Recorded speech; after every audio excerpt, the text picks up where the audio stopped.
ಜಾನೆ. ನಮ್ಮ ದಿವ್ಯವಾದ ಭವ್ಯವಾದ ನಿತ್ಯ ನೂತನವಾದ ಅತ್ಯಂತ ಪವಿತ್ರವಾದ ನಮ್ಮ ಒಳಗೆ ಇರುವಂತಹ ಸುಂದರವಾದ ದೇವಾಲಯಕ್ಕೆ ಎಲ್ಲರಿಗೂ ಆತ್ಮೀಯ ಸ್ವಾಗತ. ನನ್ನ ಗುರುವಾಗಿರುವ ಆನಂದಾಶ್ರಮದ ಪಪ್ಪಾ ಸ್ವಾಮಿ ರಾಮದಾಸ್ ಹಾಗೂ ನನ್ನ ತಾಯಿ ತಂದೆಯರ ಚರಣಾರವಿಂದಗಳಲ್ಲಿ ಅನಂತ ಪ್ರಣಾಮಗಳು. ನಾವು ಭಗವದ್ಗೀತೆಯ 11ನೆಯ ಅಧ್ಯಾಯ ವಿಶ್ವರೂಪ ದರ್ಶನ ಯೋಗ ಇದರ ಶ್ಲೋಕಗಳನ್ನು ಅರ್ಥ ಮಾಡಿಕೊಳ್ಳುವ ಪ್ರಯತ್ನವನ್ನು ಮಾಡ್ತಾ ಇದ್ದೇವೆ.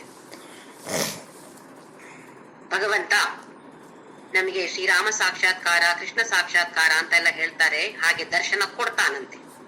ಪುರಾಣಗಳಲ್ಲಿ ಓದಿದ್ದೇವೆ, ನಾವು ಕೇಳಿದ್ದೇವೆ. ಸ್ವಲ್ಪ ಸಮಯಕ್ಕೆ ಮಾತ್ರ ಆ ದರ್ಶನ, ಆ ರೂಪದ ದರ್ಶನ ಆಗೋದು ಸ್ವಲ್ಪ ಸಮಯ ಮಾತ್ರ.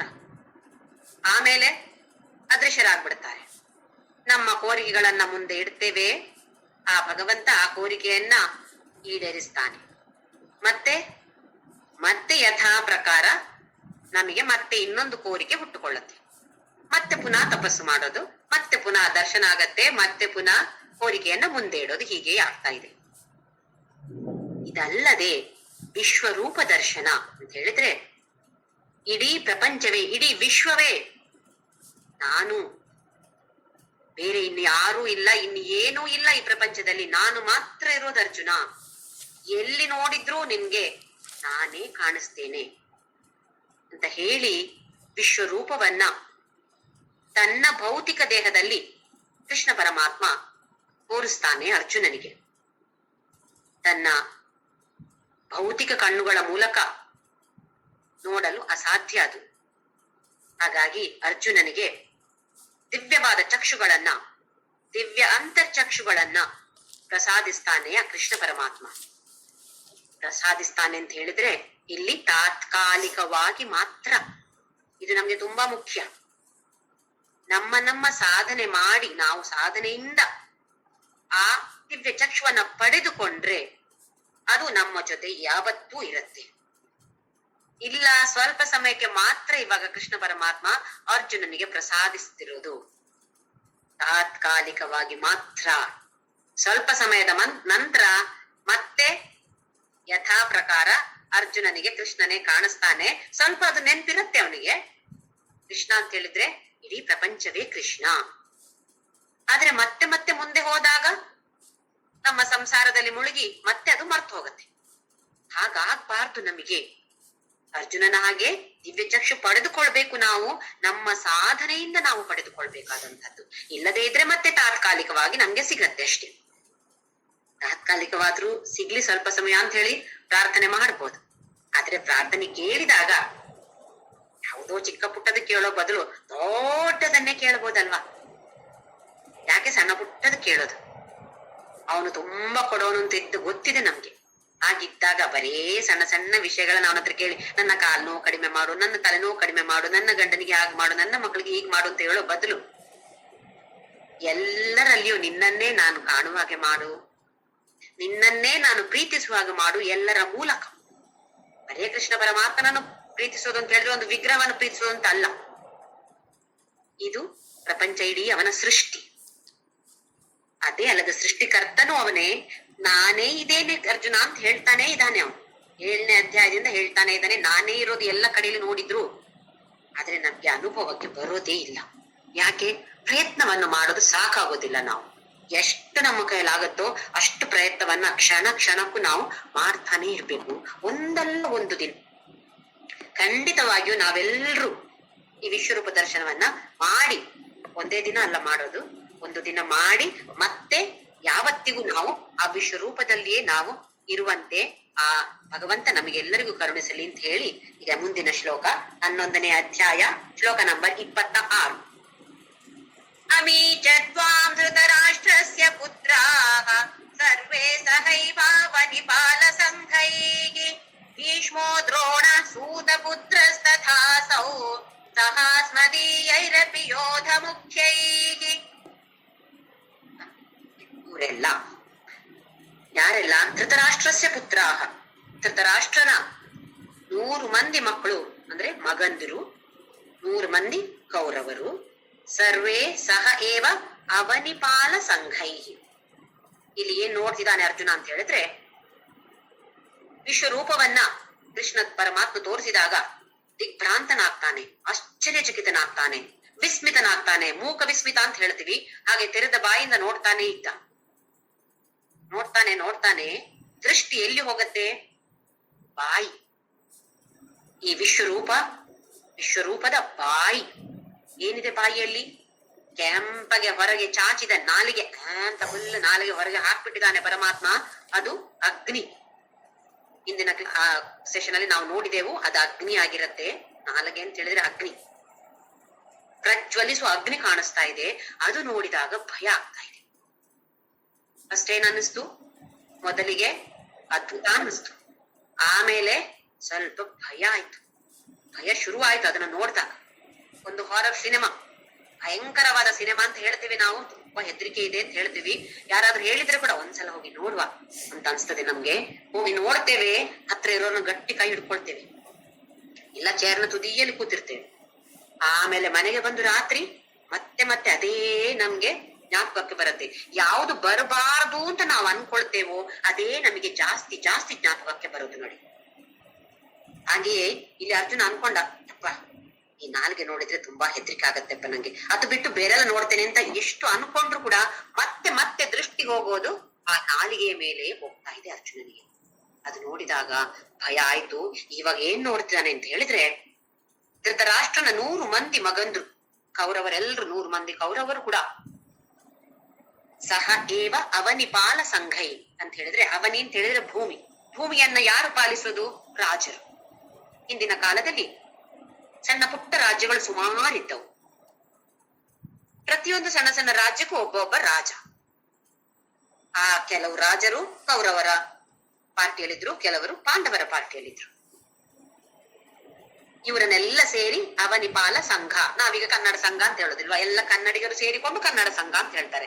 ಹಾಗೆ ಇಲ್ಲಿ ಅವನಿಪಾಲ, ಭೂಮಿಯನ್ನು ಯಾರು ಪಾಲಿಸ್ತಾರೋ ಅವರ ಸಂಘ ಒಂದು ಅವನಿಪಾಲ ಸಂಘ. ಅಂದ್ರೆ ಎಲ್ಲ ರಾಜರು, ಕೌರವರು ರಾಜರು. ಹಾಗೆಯೇ ಭೀಷ್ಮ, ದ್ರೋಣ, ಸೂತಪುತ್ರ ತಥಾ. ಭೀಷ್ಮ ಪಿತಾಮಹ, ದ್ರೋಣ ಮಹಾಗುರು ದ್ರೋಣ, ಕರ್ಣ ಅತಿ ಯೋಧ ಕರ್ಣ, ಎಲ್ಲರನ್ನು ಏನ್ ನೋಡ್ತಿದ್ದಾನೆ ಅರ್ಜುನ? ಈ ಪರಮಾತ್ಮನ ಬಾಯಿಯ ಒಳಗೆ ಪ್ರವೇಶ ಮಾಡ್ತಿದ್ದಾರೆ. ಅದು ಮುಂದಿನ ಶ್ಲೋಕದಲ್ಲಿ ಬರುತ್ತೆ, ಪ್ರವೇಶ ಮಾಡ್ತಿದ್ದಾರೆ ಅಂತ ಹೇಳಿ. ಇದರಲ್ಲಿ ಯಾರ್ಯಾರು ಅಂತ ಹೇಳ್ತಿದ್ದಾರೆ ಅಷ್ಟೇ. ಸಹಾಸ್ಮದಿ ಯೈರಪಿ ಯೋಧ ಮುಖ್ಯೈ, ಬೇರೆ ಎಲ್ಲರೂ ಕೂಡ ಯೋಧರು. ಎಲ್ಲರೂ ಪರಮಾತ್ಮನ ಈ ವಿಶ್ವರೂಪದ ಬಾಯಿ ತೆರೆದುಕೊಂಡ ಹೊರಗೆ ಚಾಚಿದ ನಾಲಗೆಯ ಒಳಗಡೆ ಹೋಗ್ತಾ ಇದ್ದಾರೆ. ಅದು ಅಗ್ನಿ ತಾನೆ. ಅಗ್ನಿಗೆ ನಾವು ಏನನ್ನ ಹಾಕಿದ್ರು ನನಗಿದು ಬೇಡ ಅಂತ ಹೇಳತ್ತ. ನೀವು ಒಳ್ಳೆಯ ಹವಿಸ್ ಹಾಕಿ ಸ್ವಾಹ ಮಾಡತ್ತೆ. ಕೆಟ್ಟದಾಗಿರೋ ಒಂದು ಹಳೆಯ ಹರಿದೋದ ಚಪ್ಪಲ್ ಹಾಕಿ ಅದನ್ನು ಸ್ವಾಹ ಮಾಡತ್ತೆ. ಬೇಡ ಹೇಳತ್ತ ಅದು? ಇಲ್ವಲ್ಲ? ಅದೇ ತರ ನಮ್ಮ ನಾಲಿಗೆ ಕೂಡ ಯಾವ ತಿಂಡಿ ಹಾಕಿದ್ರು ನಾಲಿಗೆ ಸ್ವಾಹ ಮಾಡತ್ತೆ. ಮನಸ್ಸು ಹೇಳತ್ತೆ ಇದು ಬೇಕು ಇದು ಬೇಡ ಅಂತ. ನಾಲಿಗೆ ಯಾವತ್ತು ಬೇಕು ಬೇಡ ಅಂತ ಏನು ಹೇಳಲ್ಲ. ಮನಸ್ಸು ಇದು ಒಂದು ಇಂದ್ರಿಯ ಮಾತ್ರ, ಇದು ಗ್ರಹಿಸುವಂತಹ ಇಂದ್ರಿಯ ಮಾತ್ರ, ಅಥವಾ ಮಾಡುವಂತಹ ಒಂದು ಮಾತನಾಡುವಂತಹ ಕರ್ಮೇಂದ್ರಿಯ. ಎರಡರಲ್ಲಿಯೂ ನಾವು ತುಂಬಾ ಜಾಗರೂಕರಾಗಿರ್ಬೇಕು. ಜ್ಞಾನೇಂದ್ರಿಯವಾಗಿ ಈ ನಾಲಿಗೆ ಕೆಲಸ ಮಾಡುವಾಗ ನಮ್ಮ ನಾಲಿಗೆಗೆ ಯಾವುದು ಚೆನ್ನಾಗಿರತ್ತೋ ಎಲ್ಲವನ್ನು ಮನಸ್ಸು ಈ ನಾಲಿಗೆಯ ಮೇಲೆ ಹೊಂದಿಕೊಂಡು ಅದು ಬೇಕು ಇದು ಬೇಕು ಅಂತ ಹೇಳಿ ತಿಂದು, ಡಯಾಬಿಟಿಸ್ ಇದೆ ಆದ್ರೂ ಕೂಡ ಲಡ್ಡು ಕಂಡಾಗ ಪರವಾಗಿಲ್ಲ ಡಾಕ್ಟರ್ ಹೇಳಿದ್ದಾರೆ, ಒಂದೊಂದು ತಿಂದ್ರೆ ಏನಾಗುದಿಲ್ಲಪ್ಪ, ತಿನ್ನೋದೇ ಅವಾಗ ಒಂದೊಂದೇ ತಿನ್ನೋದು, ಎಷ್ಟು ಹಾಗೆ ಲೆಕ್ಕ ಇತಿ ಮಿತಿ ಇಲ್ಲದೆ ತಿನ್ನುವಂತ, ಮತ್ತೆ ಆಸ್ಪತ್ರೆಯಲ್ಲಿ ಹೋಗಿ ಅಡ್ಮಿಟ್ ಆಗೋದು. ಅದು ಮಾತ್ರವಾ, ಕರ್ಮೇಂದ್ರಿಯ ಆಗಿ ಬೇರೆಯವರ ಬಗ್ಗೆ ನಿಂದನೆ ಮಾಡುವಂಥದ್ದು, ಇದು ನಮ್ಮ ನಾಲಿಗೆ ಮಾಡುವಂತಹದ್ದು. ಎಷ್ಟೊಂದು ಜಾಗರೂಕರಾಗಿರ್ಬೇಕು ನಾವು ಈ ಒಂದು ಇಂದ್ರಿಯದ ಬಗ್ಗೆ. ತಿನ್ನುವ ಬಗ್ಗೆಯೂ ಹಾಗೆಯೇ ಮಾತನಾಡುವ ಬಗ್ಗೆಯೂ. ವಾಕ್ ಕರ್ಮೇಂದ್ರಿಯ, ಅದು ವಾಕ್ ಆಗಿದೆ. ತಿನ್ನುವಾಗ ನಮ್ಮ ಆರೋಗ್ಯಕ್ಕೆ ಯಾವುದು ಚೆನ್ನಾಗಿದೆಯೋ, ಯಾವುದು ಒಳ್ಳೇದೋ ಅದನ್ನ ನೋಡಿ ತಿನ್ಬೇಕಷ್ಟೇ ಹೊರತು ನಾಲಿಗೆ ಒಂದು ರುಚಿಗೋಸ್ಕರ ತಿಂದ್ರೆ ಮತ್ತೆ ನಮ್ಮ ಆರೋಗ್ಯ ಖಂಡಿತವಾಗಿಯೂ ಹಾಳಾಗತ್ತೆ. ಹಾಗೆಯೇ ಮಾತನಾಡುವಾಗ ಬೇರೆಯವರ ಬಗ್ಗೆ ನಿಂದನೆ,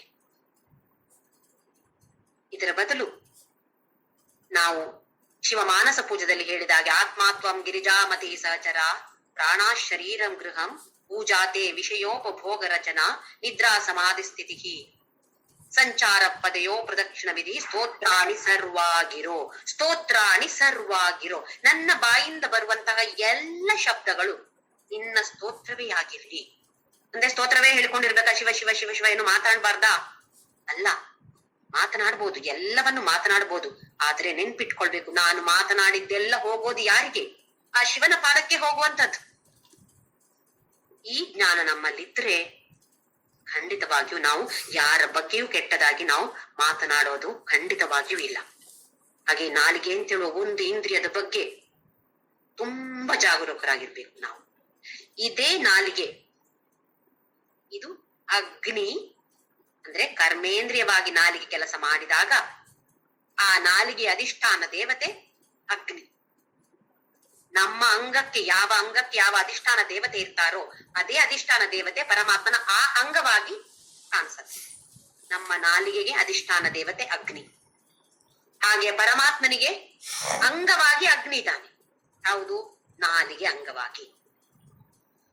ಈ ನಾಲಿಗೆಯ ಒಳಗಡೆ ಎಲ್ಲರೂ ಹೋಗ್ತಾ ಇದ್ದಾರೆ. ಪರಮಾತ್ಮ ಎಲ್ಲರನ್ನು ಸ್ವಾಹ ಸ್ವಾಹ ಸ್ವಾಹ ಮಾಡ್ತಿದ್ದಾನೆ. ಎಂತ ವಿಪರ್ಯಾಸ ನೋಡಿ ಇದು. ಭಗವದ್ಗೀತೆ ಯಾಕೆ ಹುಟ್ಟಿಕೊಂಡಿತು? ಮಹಾಭಾರತ ಯುದ್ಧಕ್ಕೆ ಸನ್ನದ್ಧನಾಗಿ ಅರ್ಜುನ ರಥವೇರಿ ತನ್ನ ಸಾರಥಿಯಾದ ಕೃಷ್ಣ ಪರಮಾತ್ಮನ ಜೊತೆ ಮುಂದಕ್ಕೆ ಬಂದು ಎರಡು ಸೈನ್ಯದ ಮಧ್ಯದಲ್ಲಿ ನಿಲ್ಲಿಸು, ಸೇನೆಯೋರು ಉಭಯೋರು ಮಧ್ಯೆ ಅಂತ ಹೇಳ್ತಾನೆ. ಎರಡು ಸೈನ್ಯದ ಮಧ್ಯೆ ಇದನ್ನು ರಥವನ್ನ ಸ್ಥಾಪಿಸು ಕೃಷ್ಣ, ನನ್ಗೆ ನೋಡ್ಬೇಕು ಯಾರೆಲ್ಲ ಇದ್ದಾರೆ ಅಂತ ನೋಡ್ಬೇಕು. ಯಾರೆಲ್ಲ ಕಾಣಿಸ್ತಾರೆ? ಶತ್ರು ಸೈನ್ಯದಲ್ಲಿ ಭೀಷ್ಮ ಪಿತಾಮಹ, ಗುರು ಹಿರಿಯರು ಎಲ್ರು ಕಾಣ್ತಿದ್ದಾರೆ. ಎಲ್ರು ನನ್ನವರೇ. ಇವರನ್ನ ನಾನು ಹೇಗೆ ಕೊಲ್ಲಲಿ ಕೃಷ್ಣ? ನನ್ಗೆ ಬೇಡ. ನ ಕಾಂಕ್ಷೆ ವಿಜಯಂ ಕೃಷ್ಣ ನ ಚ ರಾಜ್ಯಂ ಸುಖಾನಿಚ. ನಂಗೆ ಈ ರಾಜ್ಯ ಬೇಡ, ನಂಗೆ ಸುಖ ಬೇಡ, ನಂಗೆ ವಿಜಯವೂ ಬೇಡ, ನಂಗೆ ಯುದ್ಧವೂ ಬೇಡ ಕೃಷ್ಣ. ಇವರನ್ನೆಲ್ಲ ಕೊಂದು ನಾನ್ ಹೇಗೆ ಬದುಕಲಿ? ನಾನ್ ಹೇಗೆ ಸುಖವನ್ನ ಸಂಪಾದಿಸಲಿ? ಬೇಡ ನನ್ಗೆ ಇದು ಹೇಳ್ತಾನೆ ಅರ್ಜುನ. ಯಾರು ಸಾಯ್ಬಾರ್ದು ಅಂತ ಅನ್ಕೊಂಡಿದ್ನೋ ಅವರೆಲ್ಲ ಈ ಕೃಷ್ಣ ಪರಮಾತ್ಮನ ನಾಲಿಗೆಯ ಅಗ್ನಿಯಲ್ಲಿ ಆಹುತಿ ಆಗೋದನ್ನ ಅರ್ಜುನ ನೋಡ್ತಿದ್ದಾನೆ. ಯಾರು ಸಾಯಬಾರದು ಅಂತ ಅನ್ಕೊಂಡಿದ್ನೋ ಅವರೆಲ್ಲರೂ ಈ ಕೃಷ್ಣ ಪರಮಾತ್ಮನ ನಾಲಿಗೆಯಲ್ಲಿ ಆಹುತಿ ಆಗ್ತಿದ್ದಾರೆ. ಎಂತ ವಿಪರ್ಯಾಸ ನೋಡಿ ಇದು. ಮುಂದಿನ ಶ್ಲೋಕದಲ್ಲಿ ಏನ್ ಹೇಳ್ತಾನೆ ನೋಡೋಣ. 27ನೇ ಶ್ಲೋಕ, 11ನೇ ಅಧ್ಯಾಯ. ವಕ್ತ್ರಾಣಿ ತೇ ತ್ವರಮಾಣ ವಿಶಂತಿ ದಂಷ್ಟಾಕರಾಲಾನಿ ಭಯಾನಕಾನಿ ಕೇಚಿತ್ ವಿಲಗ್ನಾ ದಶನಾಂತರೇಷು ಸಂದೃಶ್ಯಂತೆ ಚೂರ್ಣಿತೈರುತ್ತಮಾಂಗೈಃ. ಎಲ್ಲಿ ಹೋಗ್ತಿದಾರಂತ ಇವರೆಲ್ಲ? ವಕ್ತ್ರಾಣಿತೆ, ನಿನ್ನ ಬಾಯಿಯ ಒಳಗಡೆ. ವಕ್ತ್ರ ಅಂತ ಹೇಳಿದ್ರೆ ಮುಖ ಇರ್ಬೋದು, ಬಾಯಿ ಇರ್ಬೋದು, ಅಥವಾ ನಾಲಿಗೆ, ಎಲ್ಲದಕ್ಕೂ ಕೂಡ ವಕ್ತ್ರ ಅಂತ ಹೇಳುವ ಶಬ್ದವನ್ನ ಸಂಸ್ಕೃತದಲ್ಲಿ ಉಪಯೋಗಿಸಲ್ಪಡುತ್ತದೆ. ವಕ್ತ್ರಾಣಿತೆ ತ್ವರಮಾಣ ವಿಶಂತಿ. ಎಷ್ಟು ವೇಗವಾಗಿ ಎಲ್ರು ಒಳಗಡೆ ಹೋಗ್ತಿದ್ದಾರೆ ಕೃಷ್ಣ, ನನ್ಗೆ ಕಾಣ್ತಾ ಇದೆ. ಎಲ್ರು ಒಳಗಡೆ ಹೋಗ್ತಿದ್ದಾರೆ. ದಂಷ್ಟ್ರಾ ಕರಾಲಾನಿ ಭಯಾನಕಾನಿ. ದಂಷ್ಟ್ರ ಅಂತ ಹೇಳಿದ್ರೆ ಹಲ್ಲು ಇರ್ಬೋದು, ಇಲ್ಲ ಕೋರೆ ದಾಡೆಗಳು ಕಾಣಿಸ್ತಾ ಇದೆ. ನಾನಾ ತರದ ಚೂಪಾದ ಹಲ್ಲುಗಳು, ಕೋರೆ ದಾಡೆಗಳು ಕಾಣ್ತಾ ಇದೆ. ಅದನ್ನ ನೋಡಿತಾನೆ, ಆ ಬಾಯಿಯನ್ನ ನೋಡಿತಾನೆ ಭಯಭೀತಿಗೊಂಡದ್ದು ಅರ್ಜುನ. ಭಯಾನಕಾನಿ, ಭಯಂಕರವಾಗಿ ಕಾಣ್ತಾ ಇದೆ ಕೃಷ್ಣ ನನ್ಗೆ ನೋಡಲ್ ದುರ್ನಿರೀಕ್ಷ್ಯ, ನೋಡಲ್ ಅಸಾಧ್ಯವಾಗ್ತಾ ಇದೆ. ಕೇಚಿತ್ ವಿಲಗ್ನ ದಶನಾಂತರೇಷು ಸಂದೃಶ್ಯಂತೆ ಚೂರ್ಣಿತೈರುತ್ತಮಾಂಗೈ. ಏನಿದೆ ಅಂತ ಹೇಳಿದ್ರೆ, ಇನ್ನು ಕೆಲವರು ಹೇಗಿದ್ದಾರೆ ಅಂತ ಹೇಳಿದ್ರೆ, ಈ ಭಗವಂತನ ದಶನ ಅಂತ ಹೇಳಿದ್ರೆ ಹಲ್ಲು, ಅಂತರ, ಹಲ್ಲುಗಳ ಮಧ್ಯೆ ಅಂತರ ಇರುತ್ತೆ ನೋಡಿ. ಎರಡು ಹಲ್ಲಿನ ಮಧ್ಯೆ ಸ್ವಲ್ಪ ಅಂತರ ಇರುತ್ತೆ. ಈ ಮಧ್ಯದಲ್ಲಿ ಅಥವಾ ಎರಡು ಮೇಲೆ ಕೆಳಗಡೆ ಇದೆಲ್ಲ ಇದರ ಅಂತರದಲ್ಲಿ ಕೂಡ ಇರಬಹುದು. ಪುಡಿ ಆಗ್ತಿದಾರಂತೆ. ಚೂರ್ಣಿತ, ಚೂರ್ಣ ಅಂತ ಹೇಳಿದ್ರೆ ಪುಡಿ. ಅವರ ಉತ್ತಮ ಅಂಗಗಳು ಹೇಗಾಗ್ತಿದೆ? ಪುಡಿ ಪುಡಿ ಆಗ್ತಿದೆ. ಯಾಕೆ? ಎಲ್ಲರನ್ನು ಜಗದು ಜಗದು ಜಗದು ತಿಂತಿದ್ದಾನೆ ಭಗವಂತ. ಇಲ್ಲಿ ಚೂರ್ಣಿತ ಅಂತ ಹೇಳಿದ್ರೆ ಒಂದ್ಸಲ ನೋಡೋಣ ಏನ್ ಇರ್ಬೋದು ಇದ್ರ ಅರ್ಥ ಅಂತ ಹೇಳಿ. ನಮಗೆ ವಯಸ್ಸಾದ ಹಾಗೆ ನಾನಾ ತರದ ರೋಗ ರುಜಿನಗಳು ಕಾಡ್ತವೆ. ಆಗ ಮನಸ್ಸು ತುಂಬಾ ದುಃಖಕ್ಕೊಳಗಾಗತ್ತೆ. ಕಷ್ಟ, ಮನಸ್ಸಿಗೆ ತುಂಬಾ ಕಷ್ಟ, ದೇಹಕ್ಕೂ ಕಷ್ಟ, ಮನಸ್ಸಿಗೂ ಕಷ್ಟ. ಕೆಲವರಿಗೆ ಹೆಚ್ಚು ಕಷ್ಟವೇ ಇರೋದಿಲ್ಲ ಅಂತ ನಮ್ಗೆ ಕಾಣಿಸಿದಾಗ ಹಾಗೆ ಕಾಣಿಸತ್ತೆ. ಅಪ್ಪ ಇವರೆಲ್ಲ ಎಷ್ಟು ಸುಖದಲ್ಲಿ ಬದುಕ್ತಾರೆ, ಅದೇನು ನಾನ್ ಮಾತ್ರ ಇಷ್ಟು ಕಷ್ಟ ಬರೋದು ಅಂತ ಕಾಣಿಸತ್ತೆ ಅಲ್ವಾ ನಮ್ಗೆ ಕೆಲವರನ್ನು ನೋಡಿದಾಗ. ಇವ್ರಿಗೆ ಪಾಪ ತುಂಬಾ ಕಷ್ಟ ಮಾರ್ಯಾರೆ, ಮೊದ್ಲಿಂದ ಹುಟ್ಟಿದಾಗಿಂದ ಕಷ್ಟ ಇವರಿಗೆ. ಇವ್ರು ನೋಡಿ ಎಷ್ಟು ಆರಾಮದಲ್ಲಿ ಬದುಕ್ತಿದ್ದಾರೆ, ಏನು ಕಷ್ಟವೇ ಇಲ್ಲ ಅವರಿಗೆ. ಇದು ಹೇಗೆ ಅಂತೇಳಿ ಒಂದು ಉದಾಹರಣೆ ಮೂಲಕ ಹೇಳೋದಿದ್ರೆ, ನಾವೀಗ ಕಡ್ಲೆ ಬೀಜ ತಿನ್ನೋದಿದ್ರೆ ಒಂದು ಬೌಲ್ ನಲ್ಲಿ ಇಟ್ಕೊಂಡು ಕೆಲವರು ಒಂದೊಂದೇ ಒಂದು ಟಿವಿ ನೋಡಿಕೊಂಡು ಅಲ್ಲಿ ಟಿವಿ ಸೀರಿಯಲ್ ಆಗ್ತಾ ಇರತ್ತೆ, ಒಂದೊಂದೇ ಬಾಯಿಗೆ ಹಾಕಿ ಮಾಡಿ ತಿಂತಾ ಇರ್ತಾರೆ. ಇನ್ನು ಕೆಲವರು ಹೇಗೆ ಅಂತ ಹೇಳಿದ್ರೆ ಒಂದು 8-10 ಒಂದೇ ಸಲ ತಗೊಂಡು ಬಾಯಿಗೆ ಹಾಕಿ ಅದನ್ನ ಜಗದು ಜಗದು ತಿಂತಾರೆ. ಹಾಗೆ ಜಗದು ತಿಂದಾಗ ಕೂಡ ಒಂದು 10-15 ನಾವು ಬಾಯಲ್ಲಿ ಹಾಕೊಂಡಿದ್ದೇವೆ ಅಂತ ಅನ್ಕೊಳ್ಳಿ. ಜಗದು ತಿಂದಾಗ ಕೂಡ ಎಲ್ಲವೂ ಒಂದೇ ತರ ಪುಡಿ ಆಗತ್ತಾ? ಕೆಲವು ಎಲ್ಲೋ ಒಂದು ಅರ್ಧ ಕಟ್ಟ ಆಯ್ತಾ ಏನೋ ತುಂಡಾಗಿ ಒಳಗಡೆ ಹೋಯ್ತು. ಹಾಗೆ ನುಂಗಿದಾಗ ಎಲ್ಲವೂ ಒಂದೇ ಸಮಾನವಾಗಿ ಪುಡಿ ಪುಡಿ ಆಗೋದಿಲ್ಲ. ಕೆಲವು ಜಾಸ್ತಿ ಯಾವುದು ಇಲ್ಲಿ ದವಡೆ ಹಲ್ಲುಗಳಲ್ಲಿ ಸಿಕ್ಕಾಕೊಂಡಿದ್ಯೋ ಅವು ಸರಿಯಾಗಿ ಪುಡಿ ಪುಡಿ ಆಗ್ಬೋದು, ನುಚ್ಚು ನೂರು ಆಗ್ಬೋದು. ಕೆಲವೆಲ್ಲ ಸುಮ್ನೆ ಒಯ್ಯ ಒಳಗೆ ಹೋಗ್ಬಿಡತ್ತೆ, ಗುಳ್ಮಾಗ್ಬಿಡತ್ತೆ. ಹಾಗೆ ಇಲ್ಲಿ ಕೆಲವರು ಈ ಸೈಡ್ಗೆ ಸಿಕ್ಕಾಕೊಂಡು ಒಳ್ಳೆ ಚೆನ್ನಾಗಿ ಪುಡಿ ಪುಡಿ ಆಗ್ತಿದ್ದಾರೆ. ಇನ್ನು ಕೆಲವರು ಒಂದೇ ಸಲಕ್ಕೆ ಮಾತ್ರ ಹೇಗೆ ನುಂಗುತ್ತೇವೆ ನಾವು, ಜಗಿಯೋದಿಲ್ಲ, ಅದನ್ನ ನೀರ್ ಹಾಕೋದು ಒಳಗಡೆ ಹೋಗದೆ ಸೀದಾ.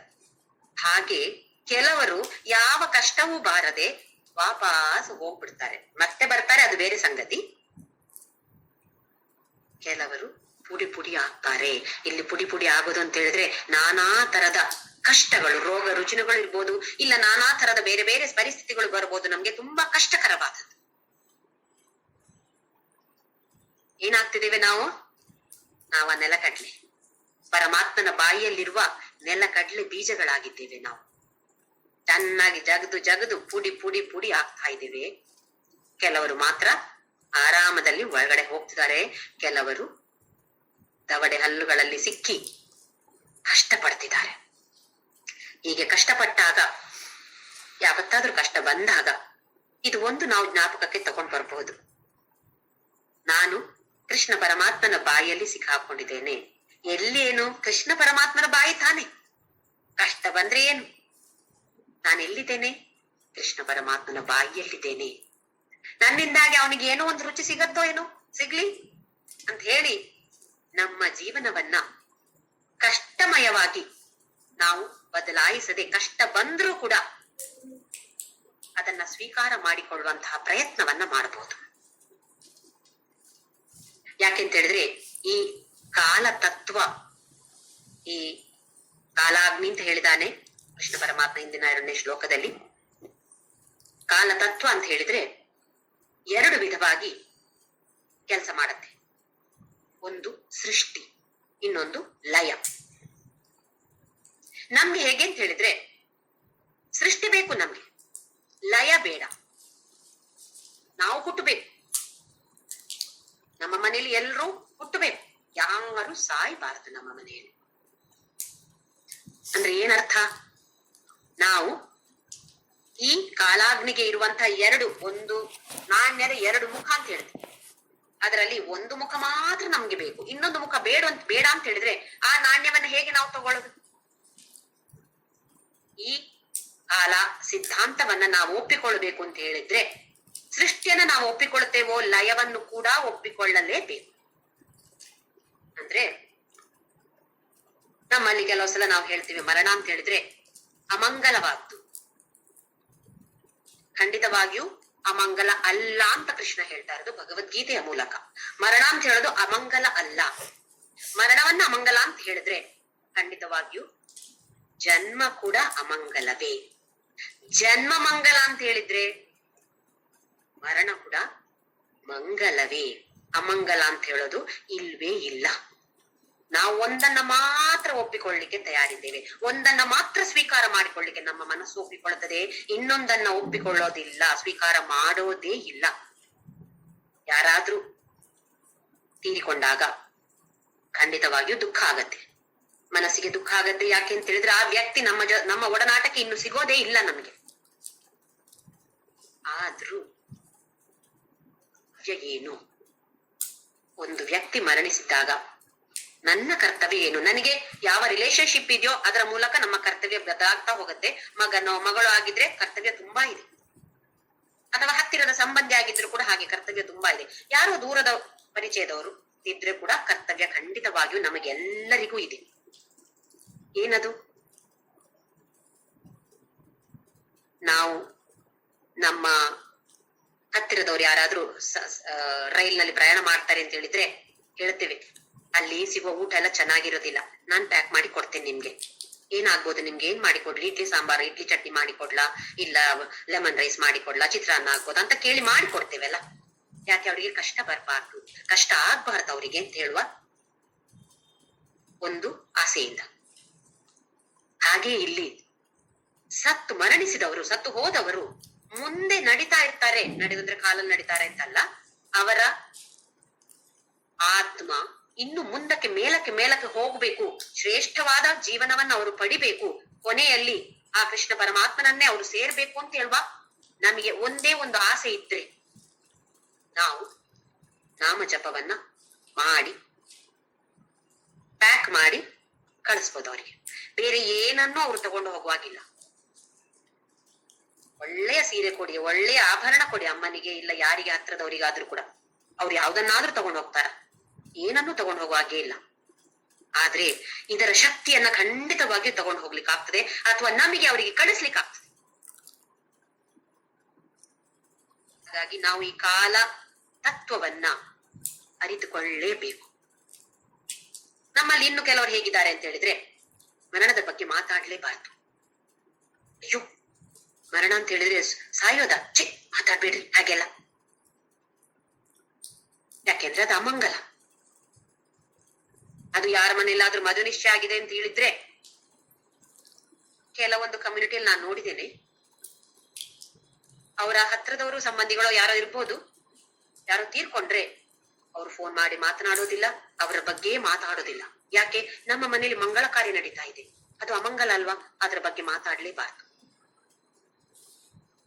ಇದು ಅಜ್ಞಾನ. ಇನ್ನು ಕೆಲವರು ಲೈಫ್ ಇನ್ಶೂರೆನ್ಸ್ ಪಾಲಿಸಿ ಕೂಡ ತಕೊಳ್ಳೋದಿಲ್ಲ. ಯಾಕೆ? ಅದು ಸತ್ತು ಹೋಗೋದ ಮೇಲಲ್ಲ. ನಾನು ತಗೊಳ್ಳಲ್ಲ ಅಂತ ಅದರ ಬಗ್ಗೆ ಮಾತನಾಡೋದಲ್ಲ. ಅಂದ್ರೆ ಮರಣದ ಬಗ್ಗೆ ಮಾತನಾಡಿ ಅದರ ವಿಷಯ ತಿಳಿದುಕೊಳ್ಳುವಷ್ಟು ಒಂದು ಆಸಕ್ತಿ ಇರೋದಿಲ್ಲ ಮನುಷ್ಯರಲ್ಲಿ. ಹಾಗಾಗದೆ ಭಗವದ್ಗೀತೆ ಏನ್ ಹೇಳತ್ತೆ ಅಂತ ಹೇಳಿದ್ರೆ, ಮರಣ ಅಂತ ಹೇಳೋದು, ಮೃತ್ಯು ಅಂತ ಹೇಳೋದು ಮಂಗಲಮಯವಾದದ್ದೇ. ಭಗವದ್ಗೀತೆಯ ಮೂಲಕ ಅರಿತುಕೊಳ್ಳಬೇಕಾದದ್ದು ನಾವೆಲ್ಲರೂ. ಮರಣದ ನಂತರ ಏನು, ಮರಣ ಅಂದ್ರೆ ಏನು, ಮರಣದ ನಂತರ ನಾವೇನಾಗ್ತೀವಿ, 8ನೇ ಅಧ್ಯಾಯದಲ್ಲಿ ಅದ್ಭುತವಾಗಿ ವರ್ಣಿಸಿದ್ದಾನೆ ಭಗವಂತ. ಇದರ ಬಗ್ಗೆ ತಿಳಿದುಕೊಂಡ್ರೆ, ಸಾಯೋ ಮೊದಲು, ಸತ್ತ ಮೇಲೆ ಏನಾಗ್ತೀವೋ ಗೊತ್ತಿಲ್ವಲ್ಲ, ಈಗ ಸಾಯೋ ಮೊದಲು ಇದರ ಬಗ್ಗೆ, ಮೃತ್ಯುವಿನ ಬಗ್ಗೆ ಸ್ವಲ್ಪವಾಗಿ ಆದ್ರೂ ನಾವು ಅರ್ಥ ಮಾಡಿಕೊಂಡ್ರೆ ನಮಗೆ ಅದು ಆಮೇಲೆ ಉಪಯೋಗಕ್ಕೆ ಬರುತ್ತೆ. ಅಲ್ಲದೆ ಸಾವು ಅಂತ ಹೇಳಿದ್ರೆ ಭಯ ಇರೋದಿಲ್ಲ. ಹಾಗೆ ಈ ರೋಗ, ಬೇರೆ ಬೇರೆ ತರದ ರೋಗಗಳು ಕಾಡಿದಾಗ ಮನಸ್ಸು ಕಷ್ಟಕ್ಕೆ ಒಳಗಾಗೋದಿಲ್ಲ, ನೋವಿರತ್ತೆ. ದೈಹಿಕವಾಗಿ ಖಂಡಿತವಾಗಿಯೂ ನೋವು ಇದ್ದೇ ಇರತ್ತೆ. ಯಾವುದೇ ರೋಗ ಬಂದ್ರು, ಅಥವಾ ಒಂದು ಕಾಲು ನೋವು, ತಲೆನೋವು ಯಾವುದಾದ್ರೂ ಕೂಡ ಖಂಡಿತವಾಗಿಯೂ ಆ ನೋವು ಇದ್ದೇ ಇರತ್ತೆ. ಆದ್ರೆ ಮನಸ್ಸಿಗೆ ಕಷ್ಟ ಅಂತ ಅನ್ಸೋದಿಲ್ಲ. ನಮಗೆ ಭಗವದ್ಗೀತೆಯ ಅರ್ಥ ತಿಳಿದುಕೊಂಡ್ರೆ ಮನಸ್ಸಿಗೆ ಕಷ್ಟ ಆಗಬಾರದು. ಯಾಕೆ ಅಂತ ಹೇಳಿದ್ರೆ ನಾವೆಲ್ಲ ಕರ್ಮಯೋಗಿಗಳು, ಕರ್ಮಯೋಗವನ್ನ ಅರ್ಥ ಮಾಡಿಕೊಂಡವರು. ಯಾವುದೇ ಬರಲಿ ಅದು ಆ ಪರಮಾತ್ಮನ ಈಶ್ವರ ಪ್ರಸಾದ ಅಂತ ಹೇಳಿ ಸ್ವೀಕಾರ ಮಾಡುವಂಥದ್ದು. ಆ ಸಮಯದಲ್ಲಿ ಅಯ್ಯೋ ಹೀಗಾಗ್ಬಾರ್ದಾಗಿತ್ತು, ಇದು ಕೆಟ್ಟದಾಯ್ತು, ಚೀಚಿ ಯಾಕೆ ಹೀಗಾಯ್ತು, ನಾನು ಇಷ್ಟು ಸಲ ವಿಷ್ಣು ಸಹಸ್ರನಾಮ ಹೇಳಿದೆ, ರಾಮನಾಮ ಮಾಡಿದೆ, ಯಾಕೆ ಹೀಗಾಯ್ತು ಅಂತ ಹೇಳುವ ಸಂಶಯವೇ ನಮಗೆ ಬರೋದಿಲ್ಲ. ಯಾಕೆ? ಕರ್ಮಯೋಗ ಅಂತ ಹೇಳಿದ್ರೆ ಏನು ಅಂತ ನಮಗೆ ಅರ್ಥವಾದ್ರೆ ಖಂಡಿತವಾಗಿಯೂ ಬಂದದ್ದೆಲ್ಲ ಬರಲಿ, ಗೋವಿಂದನ ದಯ ಹೊಂದಿರಲಿ. ಖಂಡಿತವಾಗಿಯೂ ಏನೇ ಬರಲಿ ಅದು ನನ್ನ ಒಳಿತಿಗೋಸ್ಕರ ಪರಮಾತ್ಮ ನನಗೆ ಕೊಡುವಂತಹ ಪ್ರಸಾದ ಅಂತ ಹೇಳಿ ನಾವು ಅರಿತುಕೊಳ್ಬೇಕಾದ್ದು. ಹಾಗೆ ಇಲ್ಲಿ ಅರ್ಜುನ ಹೇಳ್ತಿದ್ದಾನೆ, ಕೆಲವರನ್ನ ಪುಡಿ ಪುಡಿ ಆಗೋದನ್ನ ನೋಡ್ತಾ ಇದ್ದೇನೆ ಕೃಷ್ಣ ನಾನು. ಕೆಲವರು ಸೀದಾ ಒಳಗಡೆ ಹೋಗ್ತಿದ್ದಾರೆ. ಇಲ್ಲಿ ಇನ್ನ ಭಯಾನಕವಾದ ಭಯಂಕರವಾದ ಓರೆ ತಾಡೆಗಳಲ್ಲಿ ಅಥವಾ ನಾನಾ ತರದ ಚೂಪಾದ ಹಲ್ಲುಗಳ ಎಡೆಯಲ್ಲಿ ಸಿಕ್ಕಾಕೊಂಡು ಕಷ್ಟಪಡ್ತಿದ್ದಾರೆ ಕೆಲವರು ಒಳುಮ್ಮ ಅಂತೇಳಿ ಒಳಗಡೆ ಹೋಗ್ಬಿಟ್ಟಿದ್ದಾರೆ. ಮುಂದಿನ ಶ್ಲೋಕ ನಂಬರ್ 28. ಯಥಾ ನದೀನಾಂ ಬಹವೋ ವೇಗಾಃ ಸಮುದ್ರಮೇವಾಭಿಮುಖಾ ದ್ರವಂತಿ ತಥಾ ತವಾಮಿ ನರಲೋಕವೀರಾ ವಿಶಂತಿ ವಕ್ತ್ರಾಣ್ಯಭಿವಿಜ್ವಲಂತಿ. ಈಗ ಉದಾಹರಣೆಗೆ ಹೇಗೆ ಅಂತ ಹೇಳ್ತಿದ್ದಾನೆ ಅರ್ಜುನ. ಯಥಾ ನದೀನಾಂ ಬಹವೋಂಬು ವೇಗವಾಗಿ ನದಿಯ ನೀರು ಸಮುದ್ರಮೇವಾಭಿಮುಖಾ ದ್ರವಂತಿ ಪ್ರವಹಿಸ್ತದೆ. ಯಾವ ಕಡೆ? ಸಮುದ್ರ ಮುಖವಾಗಿ. ಇದು ನಮ್ಗೆ ಎಲ್ರಿಗೂ ಗೊತ್ತಿದೆ. ಎಲ್ಲ ನದಿಗಳು ಹೋಗಿ ಸೇರೋದು ಸಮುದ್ರಕ್ಕೆ. ಯಾಕೆ? ಸಮುದ್ರದಿಂದ ನೀರು ಆವಿಯಾಗಿ ಮೇಲಕ್ಕೆ ಹೋಗಿ ಮೇಘವಾಗಿ ಮೋಡವಾಗಿ ಆಮೇಲೆ ಅಲ್ಲಿಂದ ಮತ್ತೆ ನೀರಾಗಿ ಮಳೆಯಾಗಿ ಕೆಳಗಡೆ ಬರುವಂತದ್ದು. ಹೋದದ್ದೆಲ್ಲಿಂದ? ಸಮುದ್ರದಿಂದ. ಮತ್ತೆ ಬರೋದೆಲ್ಲಿಗೆ? ಸಮುದ್ರಕ್ಕೆ ಸೇರ್ಬೇಕು. ಹಾಗೆಯೇ ನಾವು ಬಂದದ್ದೆಲ್ಲಿಂದ? ಯಾರಾದ್ರೂ ಕೇಳ್ತಾರೆ ನನ್ನ ಹತ್ರ, ನಿಮ್ಮ ಊರು ಯಾವ್ದು ಜ್ಯೋತಿ? ಎಷ್ಟು ಖುಷಿ, ನನ್ನ ಊರು ಪುತ್ತೂರು ಹೇಳಿಕ್ಕೆ ಎಷ್ಟು ಹೆಮ್ಮೆ. ಅದು ಸಣ್ಣ ಊರೇ ಇರ್ಬೋದು, ಆದ್ರೆ ನಮ್ಮ ಊರು ಅಂತ ಹೇಳಿದ್ರೆ ಎಷ್ಟು ಒಂದು ಅಟ್ಯಾಚ್ಮೆಂಟ್ ನಮ್ಗೆ. ಬೇರೆಲ್ಲಾದ್ರೂ ಹೋದಾಗ ಮಾತಾಡ್ತಾ ಇರ್ತೇವೆ ಅವ್ರ ಹತ್ರ ಇವ್ರ ಹತ್ರ, ಓ ಇವರು ಕರ್ನಾಟಕದವರು ಅಂತ ಹೇಳಿದಾಗ ಓ ಭಾರಿ ಖುಷಿ, ಕನ್ನಡದವರು. ಆಮೇಲೆ ಅವ್ರ ಹತ್ರ ಹೋಗಿ ಮಾತಾಡಿದಾಗ ಇವರು ತುಳು ಮಾತಾಡ್ತಿದ್ದಾರೆ, ಇವರೆಲ್ಲಿ, ನೀವೆಲ್ಲಿ ಅವರು ತುಳಲ್ಲಿ ಕೇಳ್ತೀವಿ ನಾವು ಅವ್ರ ಹತ್ರ, ನೀವೆಲ್ಲಿ ಅವರು? ಯಾನು ಪುತ್ತೂರ್ದಾಗ. ಪುತ್ತೂರ ಓಡಿಯ ಪುತ್ತೂರು, ಇಲ್ಲಿ ಪುತ್ತೂರಲ್ಲಿ ಅಂತ ಕೇಳ್ತೀವಲ್ಲ ನಾವು.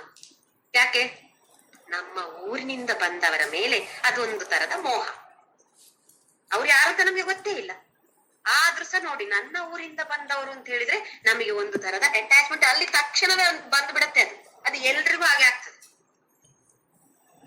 ನಾವೆಲ್ಲರೂ ಎಲ್ಲಿಂದ ಬಂದದ್ದು? ಈ ಭೌತಿಕ ದೇಹ, ಈ ಸಲದ ಈ ಭೌತಿಕ ದೇಹ ಪುತ್ತೂರಿನಿಂದ ಬಂದಿದೆ. ಇದರ ಮೊದಲು ಎಷ್ಟೋ ದೇಹವನ್ನ ಹೊಂದಿದೆ ಅಲ್ವಾ ಇದೇ ಆತ್ಮ. ಎಲ್ಲಿಂದ ಬಂದದ್ದು? ಎಲ್ರು ಆ ಪರಮಾತ್ಮನಿಂದಲೇ ತಾನೇ ಬಂದಿರೋದು. ಹಾಗಾದ್ರೆ ನಮ್ಮ ಒರಿಜಿನಲ್ ನೇಟಿವ್ ಪ್ಲೇಸ್ ಎಲ್ಲರಿಗೂ ಪರಮಾತ್ಮ. ಮತ್ತೆ ಹೋಗಿ ಎಲ್ಲಿಗೆ ಸೇರ್ಬೇಕು ನಾವು? ಮತ್ತೆ ಅಲ್ಲಿಯೇ ಸೇರ್ಬೇಕು. ಹೇಗೆ ನದಿಯ ನೀರು ಸಮುದ್ರಕ್ಕೆ ಹೋಗಿ ಸೇರತ್ತೋ ಅದೇ ತರ ತಥಾ ತವಾಮಿ ನರಲೋಕ ವೀರ. ಎಲ್ಲ ಇಲ್ಲಿ ನರಲೋಕ ಅಂತ ಹೇಳಿದ್ರೆ ಬರೇ ಮನುಷ್ಯರು ಅಂತಲ್ಲ, ವೀರರು ಮಾತ್ರ ಅಲ್ಲ, ನರಲೋಕ ವೀರ, ವೀರರು ನರರು ಎಲ್ಲರೂ ಸೇರಿ ಪ್ರಾಣಿ ಅಭಿವಿಜ್ವಲಂತಿ ಪ್ರಜ್ವಲಿಸ್ತಾ ಇದೆ. ನಿನ್ನ ನಾಲಿಗೆ, ನಿನ್ನ ಬಾಯಿ ಪ್ರಜ್ವಲಿಸ್ತಾ ಇದೆ. ಎಲ್ರು ವಿಶಂತಿ ಪ್ರವೇಶ ಮಾಡ್ತಿದ್ದಾರೆ. ವಿಶಂತಿ ಅಂತ ಹೇಳಿದ್ರೆ ಪ್ರವೇಶ ಮಾಡ್ತಿದ್ದಾರೆ. ಪ್ರವಿಶಾಂತಿ ಅಂತ ಹೇಳಿದ್ರೆ ಅತ್ಯಂತ ಉತ್ತಮವಾದ ಪ್ರವೇಶವನ್ನ ಮಾಡ್ತಿದ್ದಾರೆ. ಉದಾಹರಣೆಯನ್ನ ಕೊಡ್ತಾ ಇರೋದು, ನದಿಯ ನೀರು ಸಮುದ್ರಕ್ಕೆ ಹೇಗೆ ಹೋಗಿ ಸೇರತ್ತೋ ಹಾಗೆಯೇ ಕೃಷ್ಣ ಈಗ ಗೊತ್ತಾಯಿತು ಎಲ್ರು ನಿನ್ನಿಂದಲೇ ಬಂದಿರೋದು. ಹಾಗಾಗಿ ಎಲ್ರು ನಿನ್ನ ಒಳಗೆ ಸೇರ್ಬೇಕು. ಮತ್ತೆ ಇದು ನನ್ಗೆ ಈಗ ಅರ್ಥ ಆಗ್ತಾ ಇದೆ ಕೃಷ್ಣ. ಏನು ಕಾಲಾಗ್ನಿ ಅಂತ ಹೇಳಿದ್ರೆ, ನೀನು ಕಾಲಾಗ್ನಿ ಅಂತ ಹೇಳಿದ್ರೆ ನಂಗೆ ಅರ್ಥ ಆಗಿರ್ಲಿಲ್ಲ. ಓಹೋ, ಇವಾಗ ಇದನ್ನು ನೋಡ್ದಾಗ ನಂಗೆ ಅರ್ಥ ಆಗ್ತಿದೆ ಏನು ಇದು ಕಾಲ ಅಗ್ನಿ. ಮುಂದಿನ ಶ್ಲೋಕ ಇನ್ನೊಂದು ಉದಾಹರಣೆಯನ್ನು ಹೇಳ್ತಿದ್ದಾನೆ ಅರ್ಜುನ. ಯಥಾ ಪ್ರದೀಪ್ತಂ ಜ್ವಲನಂ ಪತಂಗ ವಿಶಂತಿ ನಾಶಾಯ ಸಮೃದ್ಧ ವೇಗಾಃ ತಥೈವ ನಾಶಾಯ ವಿಶಂತಿ ಲೋಕಾಃ ತವಾಪಿ ವಕ್ತ್ರಾಣಿ ಸಮೃದ್ಧ ವೇಗಾಃ. ಯಥಾ ಪ್ರದೀಪ್ತಂ ಜ್ವಲನಂ ಪತಂಗ. ಪತಂಗಗಳು ನಮಗೆ ಕರೆಂಟ್ ಹೋದಾಗ, ಈಗೆಲ್ಲ ಕರೆಂಟ್ ಹೋದಾಗ ನಮ್ಗೆ ಜನರೇಟರ್, ಎಲ್ಲ ಕಡೆ ಜನರೇಟರ್ ಇದೆ, ಇನ್ವರ್ಟರ್ ಇದೆ, ಹಾಗಾಗಿ ನಮ್ಗೆ ಹೆಚ್ಚು ಗೊತ್ತಾಗುದಿಲ್ಲ ಕರೆಂಟ್ ಹೋಗಿದೆ ಅಂತ ಹೇಳಿ. ಇಂದಿನ ಕಾಲದಲ್ಲಿ ನಾವು ಚಿಕ್ಕವರಿದ್ದಾಗ ಎಲ್ಲ ಎಲ್ರಿಗೂ ಇದು ಅನುಭವ ಆಗಿರತ್ತೆ. ಕರೆಂಟ್ ಹೋದ್ರೆ ಆ ಚಿಮಿನಿ ದೀಪವನ್ನ ಹಚ್ಚಿಡೋದು, ಲ್ಯಾಂಪ್ ಹಚ್ಚಿಡೋದು. ಎಲ್ಲರೂ ಒಂದು ಹೊರಗಡೆ ಕೂತ್ಕೊಂಡು ಲ್ಯಾಂಪ್ ಹಚ್ಚಿಟ್ಟು ಅಲ್ಲಿ ಓದೋದು ಏನೋ ಮಾಡ್ತಾ ಇದ್ದೀವಿ. ಅವಾಗ ಏನಾಗತ್ತೆ? ಪತಂಗಗಳು, ನಾನಾ ತರದ ಸಣ್ಣ ಸಣ್ಣ ಪತಂಗಗಳು, ಹುಳುಗಳು ಬಂದು ಆ ಬೆಂಕಿಯ ಸುತ್ತ ತಿರುಗ್ತಾ ಇರುತ್ತೆ. ಆಮೇಲೆ ಅಲ್ಲೇ ಸುಟ್ಟು ಹೋಗ್ಬಿಡತ್ತೆ. ಆ ಬಿಸಿಗೆ, ಆ ದೀಪದ ಜ್ವಾಲೆಯ ಬಿಸಿಗೆ ಎಲ್ಲ ಪತಂಗಗಳು ಸತ್ತು ಹೋಗತ್ತೆ. ಇಲ್ಲ ಅಲ್ಲಿ ಎಣ್ಣೆ ಇದ್ರೆ ಆ ಎಣ್ಣೆಗೆ ಬೀಳತ್ತೆ, ಅಲ್ಲಿ ಸತ್ತು ಹೋಗುತ್ತೆ. ಇದು ನೋಡಿದಾಗ ನಮ್ಗ ಅನ್ಸತ್ತೆ, ಛೇ ಪಾಪ ಪತಂಗಗಳು ಯಾಕಾದ್ರೂ ಬಂದವು, ಗೊತ್ತಿಲ್ವಾ ಈ ದೀಪ ಬಿಸಿ ಇದೆ, ಇದಕ್ಕೆ ತಾನೇ ಅಟ್ರಾಕ್ಟ್ ಆಗಿ ಬಂದದ್ದವ್ರು. ಆ ಪತಂಗಗಳಿಗೆಲ್ಲ ಆಕರ್ಷಣೆ ಏನು ಇಲ್ಲಿ? ಇದರ ದೀಪದ ಜ್ವಾಲೆಯೇ ಆಕರ್ಷಣೆ. ನಮಗೆ ಪಾಪ ಅನ್ಸತ್ತೆ, ಚಿ ಬಂದು ಎಲ್ಲ ಸತ್ತು ಹೋದವು. ನಾವು ಅದೇ ಮಾಡ್ತಿರೋದು. ಈ ಪ್ರಪಂಚ ಅಂತ ಹೇಳೋದು ಎಷ್ಟೊಂದು ಆಕರ್ಷಣೀಯವಾಗಿದೆ. ನನ್ನ ಗಂಡ, ನನ್ನ ಮಕ್ಕಳು, ನನ್ನ ಮನೆ, ಹೊಸ ಮನೆ, ಹಾಗೆ ಮಾಡ್ಬೇಕು, ಹೀಗೆ ಮಾಡ್ಬೇಕು, ಎಷ್ಟೊಂದು ಆಕರ್ಷಣೆ ಇದೆ. ಇದೆಲ್ಲ ಆಕರ್ಷಣೆ ಇದ್ದಾಗ ಆ ಪರಮಾತ್ಮನ ನೆನಪು ಜ್ಞಾಪಕ ನಮ್ಗೆ ಆಗ್ತದ? ಆಗೋದು ಯಾವಾಗ? ಸಂಕಟ ಬಂದಾಗ ವೆಂಕಟರಮಣ. ಸಂಕಟ ಇಲ್ದೇ ಇದ್ರೆ ನಮ್ಗೆ ವೆಂಕಟರಮಣನೂ ಇಲ್ಲ. ಅಲ್ಲಿ ಖುಷಿ ಖುಷಿಯಾಗಿದ್ದಾಗ ನಮ್ಗೆ ದೇವ್ರ ನೆನಪಾಗೋದಿಲ್ಲ. ಕಷ್ಟ ಬಂದಾಗ ಮಾತ್ರ ಯಾಕೆ ಹೀಗ್ ಮಾಡ್ತಾನೆ ಈ ಭಗವಂತ, ಕಣ್ಣು ಕ್ರೂರ್ಯ ಇವನು ಎಲ್ರು ಹೇಳ್ತಾರ ನೋಡಿ. ಇಷ್ಟು ಸಲ ವಿಷ್ಣು ಸಹಸ್ರ ಇನ್ ಯಾವ್ದು ಹೇಳೋದೇ ಇಲ್ಲ ನಾನು, ಆ ದೇವ್ರ ಹೆಸರೇ ತಗೊಳ್ಳೋದಿಲ್ಲ ನೋಡಿ. ಇಷ್ಟು ಸಲ ಹೇಳಿ ನನ್ಗೆ ಹೇಗ್ ಮಾಡ್ತಾನ ಅವನು? ಕೋಪ ಮಾಡೋದು ಯಾರ ಮೇಲೆ? ಭಗವಂತನ ಮೇಲೆ. ಅವನೇನ್ ಮಾಡ್ತಾನೆ ಪಾಪ? ನಾವು ಆ ತರದ ಕರ್ಮವನ್ನ ಮಾಡಿ ಆ ಕರ್ಮ ಫಲವನ್ನ ನಾವು ಅನುಭವಿಸ್ತಾ ಇರೋದು, ಅದನ್ನ ನಾವು ಅದೃಷ್ಟ ಅಂತ ಹೇಳೋದು. ಅವ್ರ ಅದೃಷ್ಟ ನೋಡಿ ಚೆನ್ನಾಗಿದೆ ಅಂತ ಹೇಳಿ. ಅವರು ಹಿಂದಿನ ಜನ್ಮದಲ್ಲಿ ಏನ್ ಮಾಡಿದಾರೆ ನಮ್ಗೇನ್ ಗೊತ್ತು? ನಾವು ಮಾಡಿದ್ದೆ ನಮ್ಗೆ ಗೊತ್ತಿಲ್ಲ, ಅವ್ರು ಮಾಡಿದ್ದು ನಮ್ಗೇನ್ ಗೊತ್ತಿಲ್ಲ. ಹಾಗೆ ಇಲ್ಲಿ ಯಥಾ ಪ್ರದೀಪ್ತಂ ಜ್ವಲನಂ ಪತಂಗ ವಿಶಂತಿ ನಾಶಾಯ ಸಮೃದ್ಧ ವೇಗಾಹ. ಹೇಗೆ ಪತಂಗಗಳು ವೇಗವಾಗಿ ಬಂದು ಅದೇ ವೇಗದಲ್ಲಿ ಸತ್ತು ಹೋಗ್ತಾರೋ, ತಥೈವ ನಾಶಾಯ ವಿಶಂತಿ ಲೋಕಾಹ ತವಾಪಿ ವಕ್ರಾಣಿ ಸಮೃದ್ಧ ವೇಗಾಹ. ಅತ್ಯಂತ ವೇಗದಿಂದ ಇವರೆಲ್ಲರೂ ಬಂದು ನಿನ್ನ ಬಾಯಿಯೊಳಗೆ ಹೋಗ್ತಿದ್ದಾರೆ. ಎಲ್ರೂ ನಾಶವಾಗೋದು ನಾನು ನೋಡ್ತಾ ಇದ್ದೇನೆ ಕೃಷ್ಣ. ಯಾರು ಸಾಯಬಾರ್ದು ಅಂತ ಅನ್ಕೊಂಡಿದ್ನೋ ಅವರೆಲ್ಲರೂ ಸಾಯೋದು ಅರ್ಜುನ ತನ್ನ ಕಣ್ಣ ಮುಂದೆ ನೋಡ್ತಿದ್ದಾನೆ. ಜನ್ಮ ಹೇಗೋ ಮೃತ್ಯು ಕೂಡ ಹಾಗೆ ಅಂತ ನಾವೆಲ್ಲರೂ ತಿಳ್ಕೊಳ್ಬೇಕು. ಜನ್ಮ ಅಂತ ಹೇಳಿದ್ರೆ ಅವನಿಂದಲೇ ಬಂದಿರೋದು, ಮೃತ್ಯು ಅಂತ ಹೇಳಿದ್ರೆ ಮತ್ತೆ ಅವನಲ್ಲಿಗೆ ಹೋಗೋದು ಅಂತ ಹೇಳುವ ತತ್ವವನ್ನ, ಇದು ಕಾಲ ತತ್ವ. ಇದನ್ನ ನಾವೆಲ್ಲರೂ ಅರಿತುಕೊಳ್ಳೇಬೇಕು. ಸ್ವಲ್ಪವಾಗಿಯೂ ಅರಿತುಕೊಂಡ್ರೆ ಯಾರಾದ್ರೂ ಸತ್ತು ಹೋದಾಗ ಹೆಚ್ಚು ದುಃಖ, ಮನಸ್ಸಿಗೆ ಕಷ್ಟ ಆಗೋದಿಲ್ಲ. ಒಂದು ತರದಲ್ಲಿ ಕಷ್ಟ ಆಗತ್ತೆ. ಯಾಕೆ ಅಂತ ಹೇಳಿದ್ರೆ ಆ ಮನುಷ್ಯ ನಮ್ಗೆ ಮತ್ತೆ ಇನ್ನೂ ಇಲ್ವೇ ಇಲ್ಲ ಅಂತ ಹೇಳುದಕ್ಕೆ. ಆದ್ರೆ ಅಯ್ಯೋ ಅಯ್ಯೋ ಅಯ್ಯೋ ಅವ್ರಿಲ್ಲ, ಅವ್ರಿದ್ರೆ ನಾನು ಇಷ್ಟು ಮಾಡ್ತಿದ್ದೆ, ಅವ್ರಿದ್ರೆ ಹಾಗೆ ಮಾಡ್ತಿದ್ದೆ.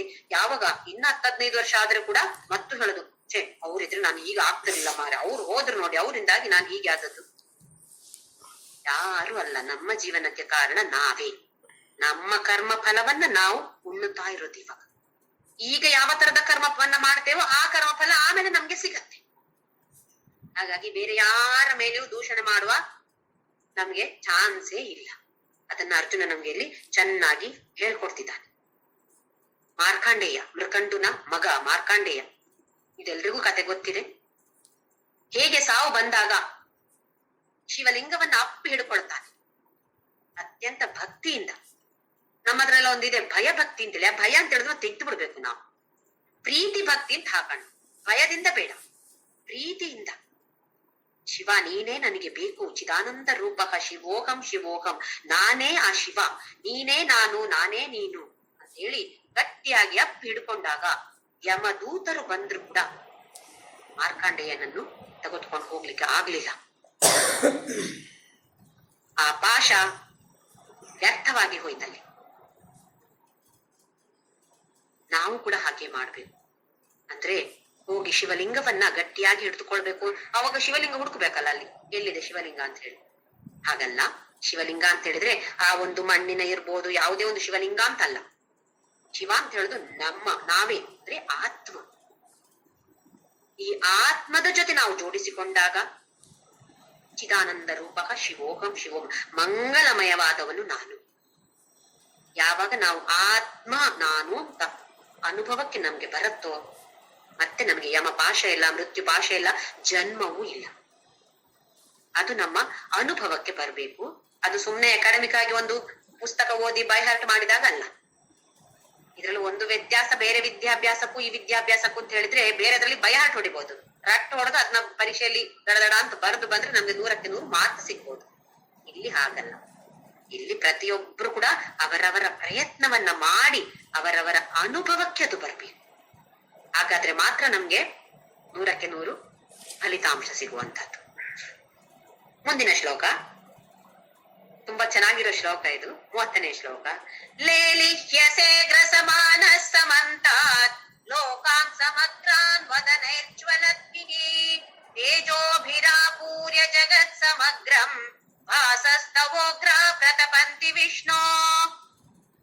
ಈಗ ಅರ್ಜುನನಿಗೆ ಈ ಕೃಷ್ಣನ ಬಾಯಿ, ವಿಶ್ವರೂಪ ದರ್ಶನ ಕೊಡುತ್ತಿರುವಂತಹ ಕೃಷ್ಣನ ಬಾಯಿ ಹೇಗೆ ಕಾಣ್ತಿದೆ ಅಂತ ಹೇಳಿದ್ರೆ, ನಮಗೆ ಸಮಾರಂಭಗಳಿಗೆ ಹೋದಾಗ, ಮದುವೆ ಫಂಕ್ಷನ್ಗೆ ಹೋದಾಗ ದೊಡ್ಡ ಎಲೆ ಊಟ ಇರುತ್ತೆ ನೋಡಿ, ಬಾಳೆ ಎಲೆಯಲ್ಲಿ ಊಟ, ಈ ಕಡೆ ಉಪ್ಪಿನಕಾಯಿ, ಈ ಕಡೆ ಪಲ್ಯ, ಅಲ್ಲಿ ಚಿತ್ರಾನ್ನ, ಬೇರೆ ಬೇರೆ ಬೇರೆ ಬೇರೆ ಜಾಗ ಇದೆ ಹಾಕ್ಲಿಕ್ಕೆ. ಇಲ್ಲಿ ಪಾಯಸ, ಅದಲ್ಲಿಯೇ ಹಾಕಬೇಕು, ಬೇರೆ ಬೇರೆ ಕಡೆ ಹಾಕುವಾಗಿಲ್ಲ ಪದ್ಧತಿ ಪ್ರಕಾರ. ನಂಗೆ ಎಲ್ಲ ಹಾಕಿದ್ದಾರೆ,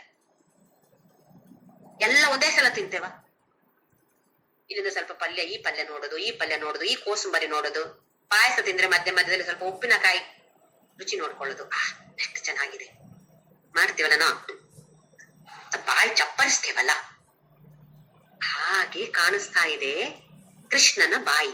ವಿಶ್ವರೂಪ ದರ್ಶನ ಕೊಡುವಂತಹ ಕೃಷ್ಣನ ಬಾಯಿ ನಾಲಿಗೆ ಹೇಗೆ ಅನ್ನಿಸ್ತಾ ಇದೆ ಇವಾಗ ಅಂತ ಹೇಳಿದ್ರೆ, ಲೇಲಿಹ್ಯಸೆ. ಲೇಲಿಹ್ಯಸೆ ಅಂತ ಹೇಳಿದ್ರೆ ಬಾಯಿ ಚಪ್ಪರಿಸೋದು. ಯಾವ್ದಾರು ಚೆನ್ನಾಗಿದ್ರೆ ನಾವು ಹೇಳಲ್ವಾ, ಎಷ್ಟು ಚೆನ್ನಾಗಿತ್ತು ಊಟ, ಜನ್ಮಕ್ಕೆ ಮರೆಯೋದಿಲ್ಲ ಈ ರುಚಿಯನ್ನ ಅಂತ ಹೇಳ್ತೀವಲ್ಲ, ಅದೇ ತರ ಮಾಡೋ ಹಾಗೆ ಅರ್ಜುನನಿಗೆ ಕಾಣಿಸ್ತಾ ಇದೆ. ಲೇಲಿಹ್ಯಸೆ ಗ್ರಸಮಾನ ಸಮಂತ. ಎಲ್ಲ ಕಡೆಯಿಂದ ಎಲ್ಲ ಊಟ ಐಟಮ್ಸ್ ಬರ್ತಾ ಇದೆ, ಇವನು ಚಪ್ಪರಿಸಿಕೊಂಡು ಅದನ್ನ ತಿಂತಿದ್ದಾನೆ. ಅದ್ ಯಾರು? ಪಲ್ಯ, ಕೋಸಂಬರಿ, ಅದೆಲ್ಲ ಏನದು? ಅದೆಲ್ಲ ನಾವೇ. ನಮ್ಮನ್ನೇ ಚೆನ್ನಾಗಿ ಬೇಯಿಸ್ತಿದ್ದಾನೆ, ಚೆನ್ನಾಗಿ ಹುರಿತಿದ್ದಾನೆ ಕೃಷ್ಣ ಪರಮಾತ್ಮ. ಎಲ್ಲ ಹುರಿದು ಬೇಯಿಸಿ ಅಡಿಗೆ ಮಾಡಿ ಸ್ವಾಹ ಸ್ವಾಹ ಸ್ವಾಹ ಮಾಡ್ತಿದ್ದಾನೆ. ಕೆಲವು ಸಲಾಡ್ಗಳು ನೋಡಿ, ಅದನ್ನ ಏನು ಬೇಯಿಸೋ ಅವಶ್ಯಕತೆ ಇಲ್ಲ, ಸುಮ್ನೆ ಎಲ್ಲ ತುರಿದು ಕಟ್ ಮಾಡಿ ಹಾಕೋದು, ತಿನ್ನೋದು. ಇನ್ನು ಕೆಲವು ಚೆನ್ನಾಗಿ ಹುರಿಬೇಕು. ಅದೇ ನಾವೆಲ್ಲ ಈಗ ನಮ್ಮನ್ನ ಹುರಿತಾ ಇರೋದು ಇವಾಗ ಕೃಷ್ಣ ಪರಮಾತ್ಮ. ಅಡಿಗೆ ಮಾಡ್ತಾ ಇದ್ದಾನೆ, ನಮ್ಮನ್ನ ಅಡಿಗೆ ಮಾಡ್ತಾ ಇದ್ದಾನೆ, ಬೇರೆಯವ್ರನ್ನ ಅಡಿಗೆ ಮಾಡಿ ಸ್ವಾಹ ಮಾಡ್ತಾ ಇದ್ದಾನೆ. ಲೇಲಿಹ್ಯಸೆ ಗ್ರಸಮಾನ ಸಮಂತ ಲೋಕಾ ಸಮಗ್ರಾನ್ ವದನೈರ್ಜ್ವಲದ್ಭಿಃ. ಎಲ್ಲಿ ಎಲ್ಲಿ ಬಾಯಿ ಚಪ್ಪರಿಸ್ಕೊಂಡು ಅಪ್ಪ ಹೇಗ್ ಮಾಡ್ತಾ ಇದ್ದಿ ನೀನು, ಆ ಜ್ವಾಲೆ ಇದೆ.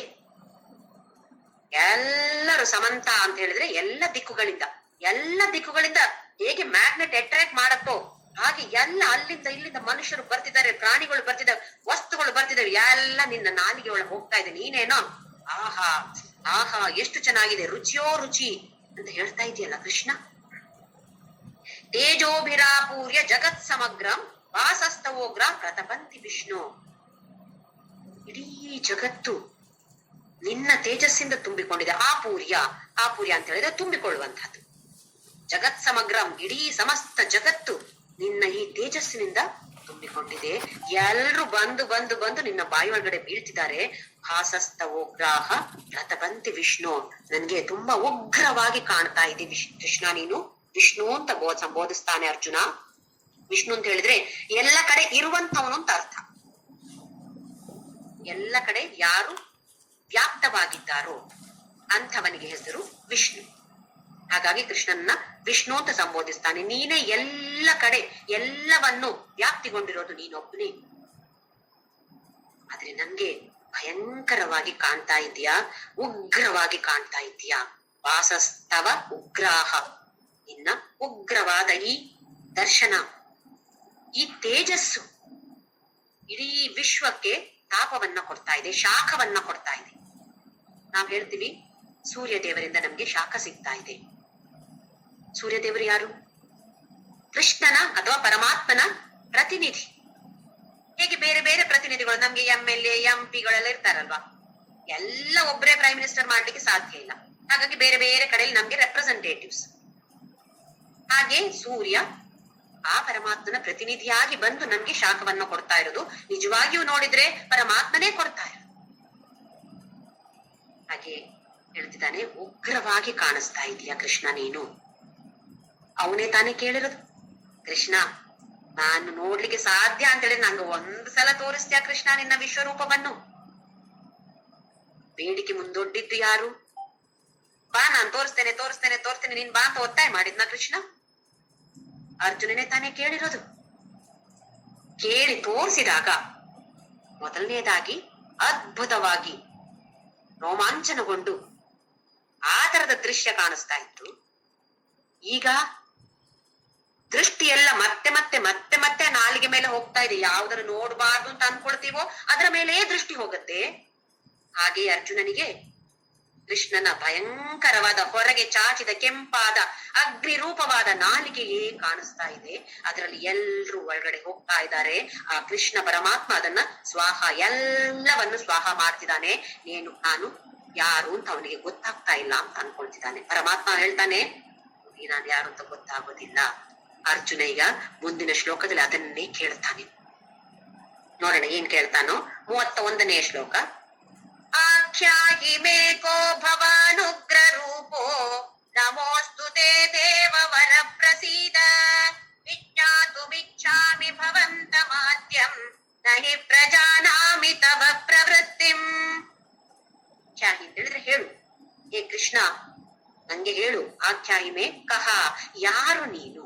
ಭವಾನ್ ಉಗ್ರ ರೂಪ, ಉಗ್ರ ರೂಪದಲ್ಲಿರುವ ನೀನು ಯಾರು? ನಮೋಸ್ತು ತೇ ದೇವ ವರ ಪ್ರಸೀದ, ನಿನ್ನ ಉಗ್ರ ರೂಪಕ್ಕೆ ನನ್ನ ನಮಸ್ಕಾರ.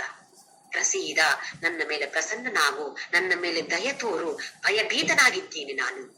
ವಿಜ್ಞಾತುಮಿಚ್ಛಾಮಿ ಭವಂತಂ ಆದ್ಯಂ, ನೀನು ಆದಿ ಪುರುಷ. ನೀನು, ನಿನ್ನ ಆದಿ ಏನಿದು ನನಗೆ ತಿಳಿದುಕೊಳ್ಬೇಕಾಗಿದೆ. ನಹಿ ಪ್ರಜಾನಾಮಿ ತವ ಪ್ರವೃತ್ತಿ. ಹೌದು, ನಿನ್ನ ಕೆಲಸ ಏನು ಮಾರಾಯ? ಇಲ್ಲಿ ನಾವು ಕೇಳ್ತೀವಲ್ಲ, ಯಾರಾದ್ರೂ ಸಿಕ್ಕಿ ಪರಿಚಯ ಮಾಡ್ಕೊಂಡಾಗ ಕೇಳ್ತೀವಿ, ನೀವೆಲ್ಲಿರ್ತೀರಿ, ಏನ್ ಕೆಲಸ ಮಾಡ್ತೀರಿ ನೀವು? ಪರಿಚಯ ಮಾಡ್ಕೊಳ್ಳೋಕೆ ಏನ್ ಕೆಲಸ ಮಾಡ್ತೀರಿ ಅಂತ ಕೇಳೋದು. ಇಲ್ಲೀಗ ಪರಿಚಯಕ್ಕಲ್ಲ, ಇವನ ಪರಿಚಯ ಕೃಷ್ಣ ನನ್ನ ಗೆಳೆಯ ಆಗಿದೆ, ಹಾಗೆ ಪರಿಚಯ ಇದೆ. ನನ್ನ ಕಸನ್ ಆಗಿ, ಸೋದರ ಭಾವನಾಗಿ ಪರಿಚಯ ಇದೆ. ಆದ್ರೆ ಈ ವಿಶ್ವರೂಪ ದರ್ಶನ ಕೊಡುವಂತಹ ಈಶ್ವರನಾಗಿ ಪರಿಚಯ ಇಲ್ಲ. ನಿನ್ನ ಕೆಲಸ ಏನು? ಪ್ರವೃತ್ತಿ, ನಿನ್ನ ವೃತ್ತಿ ಏನು? ಪ್ರವೃತ್ತಿ ಅಂತ ಹೇಳಿದ್ರೆ ಶ್ರೇಷ್ಠವಾದ ವೃತ್ತಿ ಅಂತ ಅರ್ಥ. ನಿನ್ನ ಈ ಶ್ರೇಷ್ಠವಾದ ವೃತ್ತಿ ಏನು ಅಂತ ನನ್ಗೆ ಅರ್ಥ ಆಗ್ತದೆ. ನಹಿ ಪ್ರಜಾನಾಮಿ, ಜಾನಾಮಿ ಅಂತ ಹೇಳಿದ್ರೆ ತಿಳಿದುಕೊಳ್ಳುದು. ನನಗೆ ಹೇಗೆ ತಲೆ ಬಡ್ಕೊಂಡ್ರು ನಂಗೆ ಅರ್ಥ ಆಗ್ತಾ ಇಲ್ಲ. ಪ್ರಜಾನಾಮಿ, ಏನ್ ಮಾಡಿದ್ರು ನಿನ್ನ ಈ ಕೆಲಸ ಏನು ನನಗೇನು ಅರ್ಥ ಆಗ್ತಾ ಇಲ್ಲ. ನಮಗೆ ಕೆಲವೊಂದ್ಸಲ ಸಡನ್ ಆಗಿ ಏನೋ ಒಂದು ಶಾಕಿಂಗ್ ಆಗಿ ಆದ್ರೆ ಏನು ಅರ್ಥ ಆಗೋದಿಲ್ಲ. ನಮ್ಗೆ ಏನ್ ಮಾಡ್ಬೇಕು ಅಂತ ಗೊತ್ತಾಗೋದಿಲ್ಲ. ಅದು ತುಂಬಾ ಒಳ್ಳೇದೇ ಇರ್ಬೋದು, ತುಂಬಾ ಕೆಟ್ಟದೇ ಇರ್ಬೋದು. ಎರಡು ಒಂಥರ ಶಾಕಿಂಗ್ ಆಗಿದ್ರೆ ಏನ್ ಮಾಡ್ಬೇಕಾದದ್ದು ನಾನು ಏನು ತೋಚೋದೇ ಇಲ್ಲ ನಮ್ಗೆ. ಹಾಗಾಯ್ತು ಅರ್ಜುನನಿಗೆ. ಕೃಷ್ಣ ನನಗೇನು ಅರ್ಥ ಆಗ್ತಾ ಇಲ್ಲ, ಯಾರು ನೀನು ಅದು ಹೇಳು. ಆಮೇಲೆ ನಿನ್ನ ಕೆಲಸ ಏನು ಹೇಳು. ನಾನೇನೋ ನೀನ್ ನನ್ನ ಗೆಳೆಯ, ನೀನ್ ನನ್ನ ಭಾವ ಅಂತ ಅನ್ಕೊಂಡಿದ್ದೆ ಇಷ್ಟು ಸಮಯ. ಈಗ ನೀನೇನೋ ವಿಶ್ವರೂಪ ದರ್ಶನವನ್ನ ತೋರಿಸಿ ನನ್ನ ಮನಸ್ಸು ಗೊಂದಲಮಯವಾಗಿದೆ. ಈಗ ನೀನ್ ಯಾರು ಅಂತ ನನ್ಗೆ ಅರ್ಥ ಆಗ್ತಾ ಇಲ್ಲ. ಸರಿಯಾಗಿ ನನ್ಗೆ ಬಿಡಿಸಿ ಹೇಳು, ಯಾರು ನೀನು, ನಿನ್ನ ಕೆಲಸ ಏನು? ನೋಡೋಣ ಕೃಷ್ಣ ಏನನ್ನ ಉತ್ತರ ಕೊಡ್ತಾನೆ ಅಂತ ಹೇಳಿ. ಮುಂದಿನ ಶ್ಲೋಕ 32ನೇ ಶ್ಲೋಕ 11ನೇ ಅಧ್ಯಾಯ. ಶ್ರೀ ಭಗವಾನ್ ಉವಾಚ ಕಾಲೋಸ್ಮಿ ಲೋಕಕ್ಷಯ ಕೃತ್ ಪ್ರವೃತ್ತೋ ಲೋಕಾನ್ ಸಮಾಹರ್ತುಮಿಹ ಪ್ರವೃತ್ತಃ ಋತೆ ವಿದ್ವಾಂ ನ ಭವಿಷ್ಯಂತಿ ಸರ್ವೇ ಏವ ಸ್ಥಿತಾ ಪ್ರತ್ಯನೀಕೇಷು ಯೋಧಾಃ. ಈಗ ಭಗವಂತ ನಾನು ಯಾರು ಅಂತ ಹೇಳ್ತಿದ್ದಾನೆ. ಕಾಲೋಸ್ಮಿ, ಮಹಾಕಾಲ ನಾನು. ಉಜ್ಜಯಿನಿಯಲ್ಲಿರುವ ಮಹಾಕಾಲೇಶ್ವರ ದೇವಸ್ಥಾನ ಇದೆ ನೋಡಿ, ಮಹಾಕಾಲೇಶ್ವರ ಅಂತ ಹೇಳಿ, ಅದೇ ಮಹಾಕಾಲೇಶ್ವರ ನಾನು. ಕಾಲೋಸ್ಮಿ, ನಾನು ಯಾರು? ಕಾಲ, ಮಹಾಕಾಲ ನಾನು. ಲೋಕ ಕ್ಷಯಕೃತ್ ಪ್ರವೃತ್ತೋ, ಈಗ ಯಾವ ಕೆಲ್ಸಕ್ಕೆ ಹೊರಟಿದ್ದೀನಿ ನಾನು? ಲೋಕಕ್ಷಯವನ್ನ ಮಾಡಕ್ ಹೊರಟಿದ್ದೇನೆ. ಅಂತ ಹೇಳಿದ್ರೆ ಸೃಷ್ಟಿ ಆಗ್ತಾ ಇಲ್ವಾ? ಸೃಷ್ಟಿ ಒಂದು ಕಡೆ ಆಗ್ತಾ ಇದೆ, ಲಯ ಇನ್ನೊಂದು ಕಡೆ, ಕ್ಷಯ ಇನ್ನೊಂದು ಕಡೆ ಆಗ್ತಾ ಇದೆ. ಈಗ ಇಲ್ಲಿ ಲೋಕವನ್ನ ಕ್ಷಯ ಮಾಡ್ತಾ ಇದ್ದೇನೆ ಅಂತ ಹೇಳ್ತಿದ್ದಾನೆ. ಅಂತ ಹೇಳಿದ್ರೆ ಅಲ್ಲಿ ಇದು ನಡೆದಿರೋದು ರಣರಂಗದಲ್ಲಿ, ಯುದ್ಧ ಭೂಮಿಯಲ್ಲಿ. ಯುದ್ಧ ಭೂಮಿಯಲ್ಲಿ ಕೌರವರ 11 ಅಕ್ಷೌಹಿಣಿ ಸೇನೆ ಇತ್ತು, ಪಾಂಡವರ 7 ಅಕ್ಷೌಹಿಣಿ ಸೇನೆ ಇತ್ತು. ಅಕ್ಷೌಹಿಣಿ ಅಂತ ಹೇಳಿದ್ರೆ ಎಷ್ಟೋ ಸಾವಿರ ಆನೆಗಳು, 1000 ಕುದುರೆಗಳು, 1000 ರಥಗಳು, ಎಷ್ಟೆಷ್ಟೋ ಲೆಕ್ಕ ಇದೆ. ಅದರ ಪ್ರಕಾರ ಬೇಡ, ಈಗ ಟೈಮ್ ನಮ್ಗೆ ಅಷ್ಟಿಲ್ಲ. ಒಟ್ಟು ತಲೆ ಲೆಕ್ಕ ಹಾಕಿದ್ರೆ ಮನುಷ್ಯರು ಅದರಲ್ಲಿ 2.5 ಲಕ್ಷ ಅಂತ. ಒಂದೊಂದು ಅಕ್ಷೌಹಿಣಿಯಲ್ಲಿ 2.5 ಲಕ್ಷ ಜನ. ಮೊದಲಿನ ಕಾಲದಲ್ಲಿ ಪಾಪ್ಯುಲೇಷನ್ ಜನಸಂಖ್ಯೆ ಇದ್ದಿದ್ದೇ ಕಡಿಮೆ, ಈಗಿನ ಹಾಗೆ ಅಲ್ಲ. ಅದರಲ್ಲಿ ಒಂದೊಂದು ಅಕ್ಷೌಹಿಣಿಯಲ್ಲಿ 2.5 ಲಕ್ಷ ಜನ. ಒಟ್ಟು ಇದರಲ್ಲಿ 11 + 7 18 ಅಕ್ಷೌಹಿಣಿ.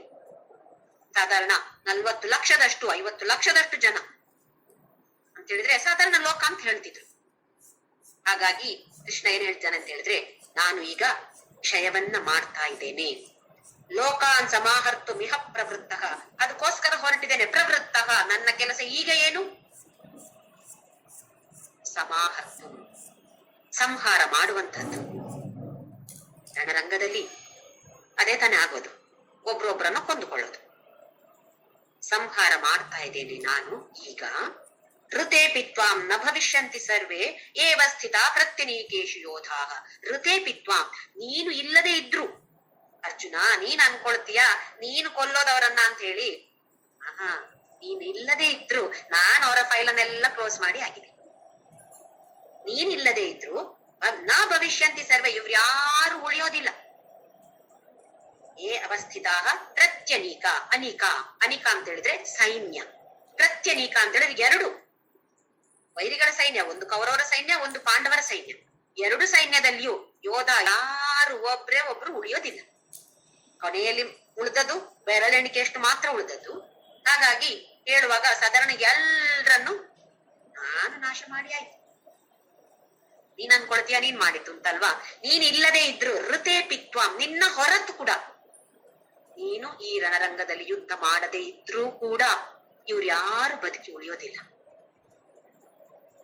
ಹಾಗಿದ್ದಾಗ ನೀನೇನ್ ಹೇಳ್ತಾ ಇದ್ಯಾ? ಅಯ್ಯೋ ಇವರನ್ನೆಲ್ಲ ನಾನು ಹೇಗೆ ಕೊಲ್ಲಲಿ? ನ ಚೈತದ್ವಿದ್ಮ ಗುರು ಕತರನ್ನೋ ಗರಿಯೋ ಯದ್ವಾ ಜಯೇಮ ಯದಿವಾನೋ ಜಯೇಯು ಅಂತೆಲ್ಲ ಹೇಳ್ತಾ ಇದ್ದೀನಿ ನಾನು.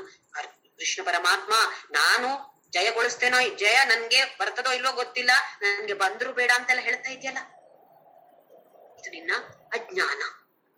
ನೀನು ಇಲ್ಲದೆ ಇದ್ರು ಇವರೆಲ್ಲ ನಾಶ ಆಗ್ತಾರೆ. ನಾವು ಭವಿಷ್ಯಂತ, ಇವ್ರು ಯಾರು ಉಳಿಯೋದಿಲ್ಲ. ಮುಂದಿನ ಶ್ಲೋಕದಲ್ಲಿ ಅತ್ಯಂತ ಉತ್ತಮವಾದ ಶ್ಲೋಕ ಇದು. ಇದರಲ್ಲಿ ಕಲಿಯೋದು ನಮ್ಗೆ ತುಂಬಾ ಇದೆ. ಈ 33ನೇ ಶ್ಲೋಕದಲ್ಲಿ ತಸ್ಮಾತ್ ತ್ವಮುತ್ತಿಷ್ಠ ಯಶೋ ಲಭಸ್ವ ಚಿತ್ವಾ ಶತ್ರುನ್ ಭುಂಕ್ವ ರಾಜ್ಯಂ ಸಮೃದ್ಧಂ ಮಯೈವೈತೆ ನಿಹತಾಃ ಪೂರ್ವಮೇವ ನಿಮಿತ್ತ ಮಾತ್ರಂ ಭವ ಸವ್ಯಸಾಚಿನ್. ತಸ್ಮಾತ್, ಹಾಗಾಗಿ, ತ್ವಂ ಉತ್ತಿಷ್ಠ, ಏಳು ಅರ್ಜುನ. ಏನ್ ಹೇಳಿದೆ ಅರ್ಜುನ ನೀನು? ನಾನು ಹಿಮಾಲಯಕ್ಕೆ ಬೇಕಾದ್ರೂ ಹೋಗ್ತೇನೆ, ಆದ್ರೆ ನಾನು ನನ್ನವರನ್ನ ಕೊಲ್ಲೋದಿಲ್ಲ. ನನ್ನ ಗುರು ಹಿರಿಯರನ್ನ ಕೊಂದು ನನಗೆ ಈ ರಾಜ್ಯ ಬೇಡ, ನನಗೆ ಈ ವಿಜಯ ಬೇಡ, ನನಗೆ ಇದರಲ್ಲಿ ಆಸೆಯೇ ಇಲ್ಲ ಕೃಷ್ಣ ಅಂತ ಹೇಳಿ. ಈಗ ಇದು ನಿನ್ನ ಕರ್ತವ್ಯ. ಕರ್ಮಯೋಗವಾಗಿ, ಕರ್ಮಯೋಗವಾಗಿ ಬದಲಾಯಿಸು ಅರ್ಜುನ. ಕರ್ಮಯೋಗದಿಂದ ಮನಸ್ಸು ನಿರ್ಮಲವಾಗ್ತದೆ. ಹೀಗೆಲ್ಲ ಬೋಧನೆ ಮಾಡಿ ಮನಸ್ಸು ಸ್ವಲ್ಪ ಬದಲಾಗಿದೆ ಅಲ್ವಾ? ಅರ್ಥ ಆಗ್ತಾ ಇದೆ ನಿಂಗೆ ನಾನು ಯಾಕೆ ಯುದ್ಧವನ್ನ ಮಾಡ ಅರ್ಜುನ ಅಂತ ಹೇಳ್ತಿದ್ದೇನೆ ಅಂತ ಕೃಷ್ಣ ಕೇಳ್ತಿದ್ದಾನೆ. ಹಾಗಾಗಿ ಅರ್ಜುನ, ನೀನಿಲ್ಲದೆ ಇದ್ರು ಇವ್ರು ಯಾರು ಉಳಿಯೋದಿಲ್ಲ. ನೀನು ಭೀಷ್ಮ ದ್ರೋಣ ಅಂತೆಲ್ಲ ಹೇಳಿದ್ದಿಲ್ಲ, ಅವ್ರು ಉಳಿತಾರ? ಹೇಗಿದ್ರು ಅವ್ರು ಉಳಿಯೋದಿಲ್ಲ. ಈ ಯುದ್ಧ ಮಾಡದೇ ಇದ್ರು ಉಳಿಯೋದಿಲ್ಲ, ಯುದ್ಧ ಮಾಡಿದ್ರೂ ಉಳಿಯೋದಿಲ್ಲ. ಹಾಗಿದ್ದಾಗ ಉತ್ತಿಷ್ಠ, ಏಳು, ಯಶೋಲಭಸ್ವ. ಈ ಭೀಷ್ಮ ದ್ರೋಣ ಎಂತ ದಿವ್ಯಾಸ್ತ್ರಗಳಿದೆ ಅವರ ಹತ್ರ. ನಾನಾ ತರದ ತಪಸ್ಸುಗಳನ್ನ ಮಾಡಿ ದಿವ್ಯಾಸ್ತ್ರವನ್ನ ಭಗವಂತನಿಂದಲೇ ಪಡೆದುಕೊಂಡಿದ್ದಾರೆ ಇವರೆಲ್ಲ. ಅಂತಹ ಪರಾಕ್ರಮಿಗಳನ್ನ ನೀನು ನಾಶ ಮಾಡಿದ್ರೆ ನಿಂಗೆ ಯಶಸ್ಸು ಬರುತ್ತೆ. ಇಲ್ಲ ಕೃಷ್ಣ ನಾನು ಪಲಾಯನ ಮಾಡ್ತೇನೆ ಯುದ್ಧ ರಂಗದಿಂದ ಅಂತ ಹೇಳಿದ್ರೆ ಹೋಗು, ಬೇಡ. ಅಪಯಶಸ್ಸು ನಿಂದಾಗತ್ತೆ, ಅಪಕೀರ್ತಿ, ನಿನ್ನ ಅವಾಚ್ಯ ಮಾತುಗಳಿಂದ ನಿಂದಿಸ್ತಾರೆ, ಪರವಾಗಿಲ್ಲ ಅಂತ ಹೇಳಿದ್ರೆ ಹೋಗು. ಇಲ್ಲ, ನಾನು ಹೇಳಿದಾಗೆ ಕೇಳ್ತೀನಿ, ಅರ್ಥ ಮಾಡ್ಕೊಳ್ತೀಯಾ? ಯಶೋಲಭಸ್ವ, ಯುದ್ಧ ಮಾಡು, ಉತ್ತಿಷ್ಟ, ಏಳು, ಯುದ್ಧ ಮಾಡು, ಯಶಸ್ಸನ್ನ ಪಡಿ. ಜಿತ್ವಾ ಶತ್ರುನ್ ಪುಂಕ್ಷ್ವ ರಾಜ್ಯಂ ಸಮೃದ್ಧನ್, ಶತ್ರುಗಳನ್ನ ಜಯಿಸಿ ಈ ಸಮೃದ್ಧವಾದ ರಾಜ್ಯವನ್ನ ಭೋಗಿಸು ನೀನು, ನಿನ್ನದೇ ಇದು. ಆಮೇಲೆ ಮಯೈವೈತೆ ನಿಹತ ಪೂರ್ವಮೇವ, ಎಷ್ಟೋ ಮೊದಲು ನಾನೇ ಇವರನ್ನ ಕೊಂದಾಯ್ತು, ಇವರೆಲ್ಲ ಈಗ ಕಾಣಿಸ್ತಾ ಇದ್ದಾರಷ್ಟೇ. ಹೇಗೆ ನಮ್ಗೆ ಸಿನಿಮಾಕ್ ಹೋದ್ರೆ, ಸಿನಿಮಾದಲ್ಲಿ ನೋಡಿ, ಹೀರೋನ್ನ ಒಬ್ಬ ವಿಲನ್ ಬಂದು ಹೊಡಿಯಕ್ಕೆ ಪ್ರಯತ್ನ ಮಾಡ್ತಾನೆ, ಜಗಳ ಆಗತ್ತೆ, ಸೀರಿಯಸ್ ಆಗಿ ಜಗಳ ಆಗುತ್ತೆ, ನಾವು ಕೂಡ ಹೀಗೆ ಕೂತಿರ್ತೀವಿ, ಏನಾಗುತ್ತೆ ಏನಾಗತ್ತೆ ಅಂತ ಹೇಳಿ. ಕೊನೆಯದಾಗಿ ಹೀರೋ ಒಂದೇನೋ ಮಾಡ್ತಾನೆ, ಅಮ್ಮ ಬೀಳ್ತಾನೆ ಅಲ್ಲಿ ವಿಲನ್. ನಿಜವಾಗಿ ಬೀಳ್ತಾನ ಅವನು, ನಿಜವಾಗಿ ಸತ್ತೋದ್ನವನಲ್ಲಿ. ಅವನು ಆತರ ಆಕ್ಷನ್ ಮಾಡಿದ. ಯಾಕೆ? ಡೈರೆಕ್ಟರ್ ಹೇಳಿದ್ದಾರೆ, ನೀನು ಹೊಡಿಬೇಕು, ಅವನಾಗ ಬಿದ್ದಾಗೆ ಆಕ್ಷನ್ ಮಾಡ್ಬೇಕು. ಹೊಡಿತಾನೆ ಅವನು, ಹೊಡಿಯುವಾಗೆ ಆಕ್ಷನ್ ಮಾಡೋದು, ಬಿದ್ದಾಗೆ ಆಕ್ಷನ್ ಮಾಡೋದು. ಡೈರೆಕ್ಟರ್ ಹೇಳಿದ್ದಾರೆ, ಹಾಗಾಗಿ ಅದೇ ಇಲ್ಲಿ ನಮಗೆ ಅಪ್ಲೈ ಆಗುದಿಲ್ಲ.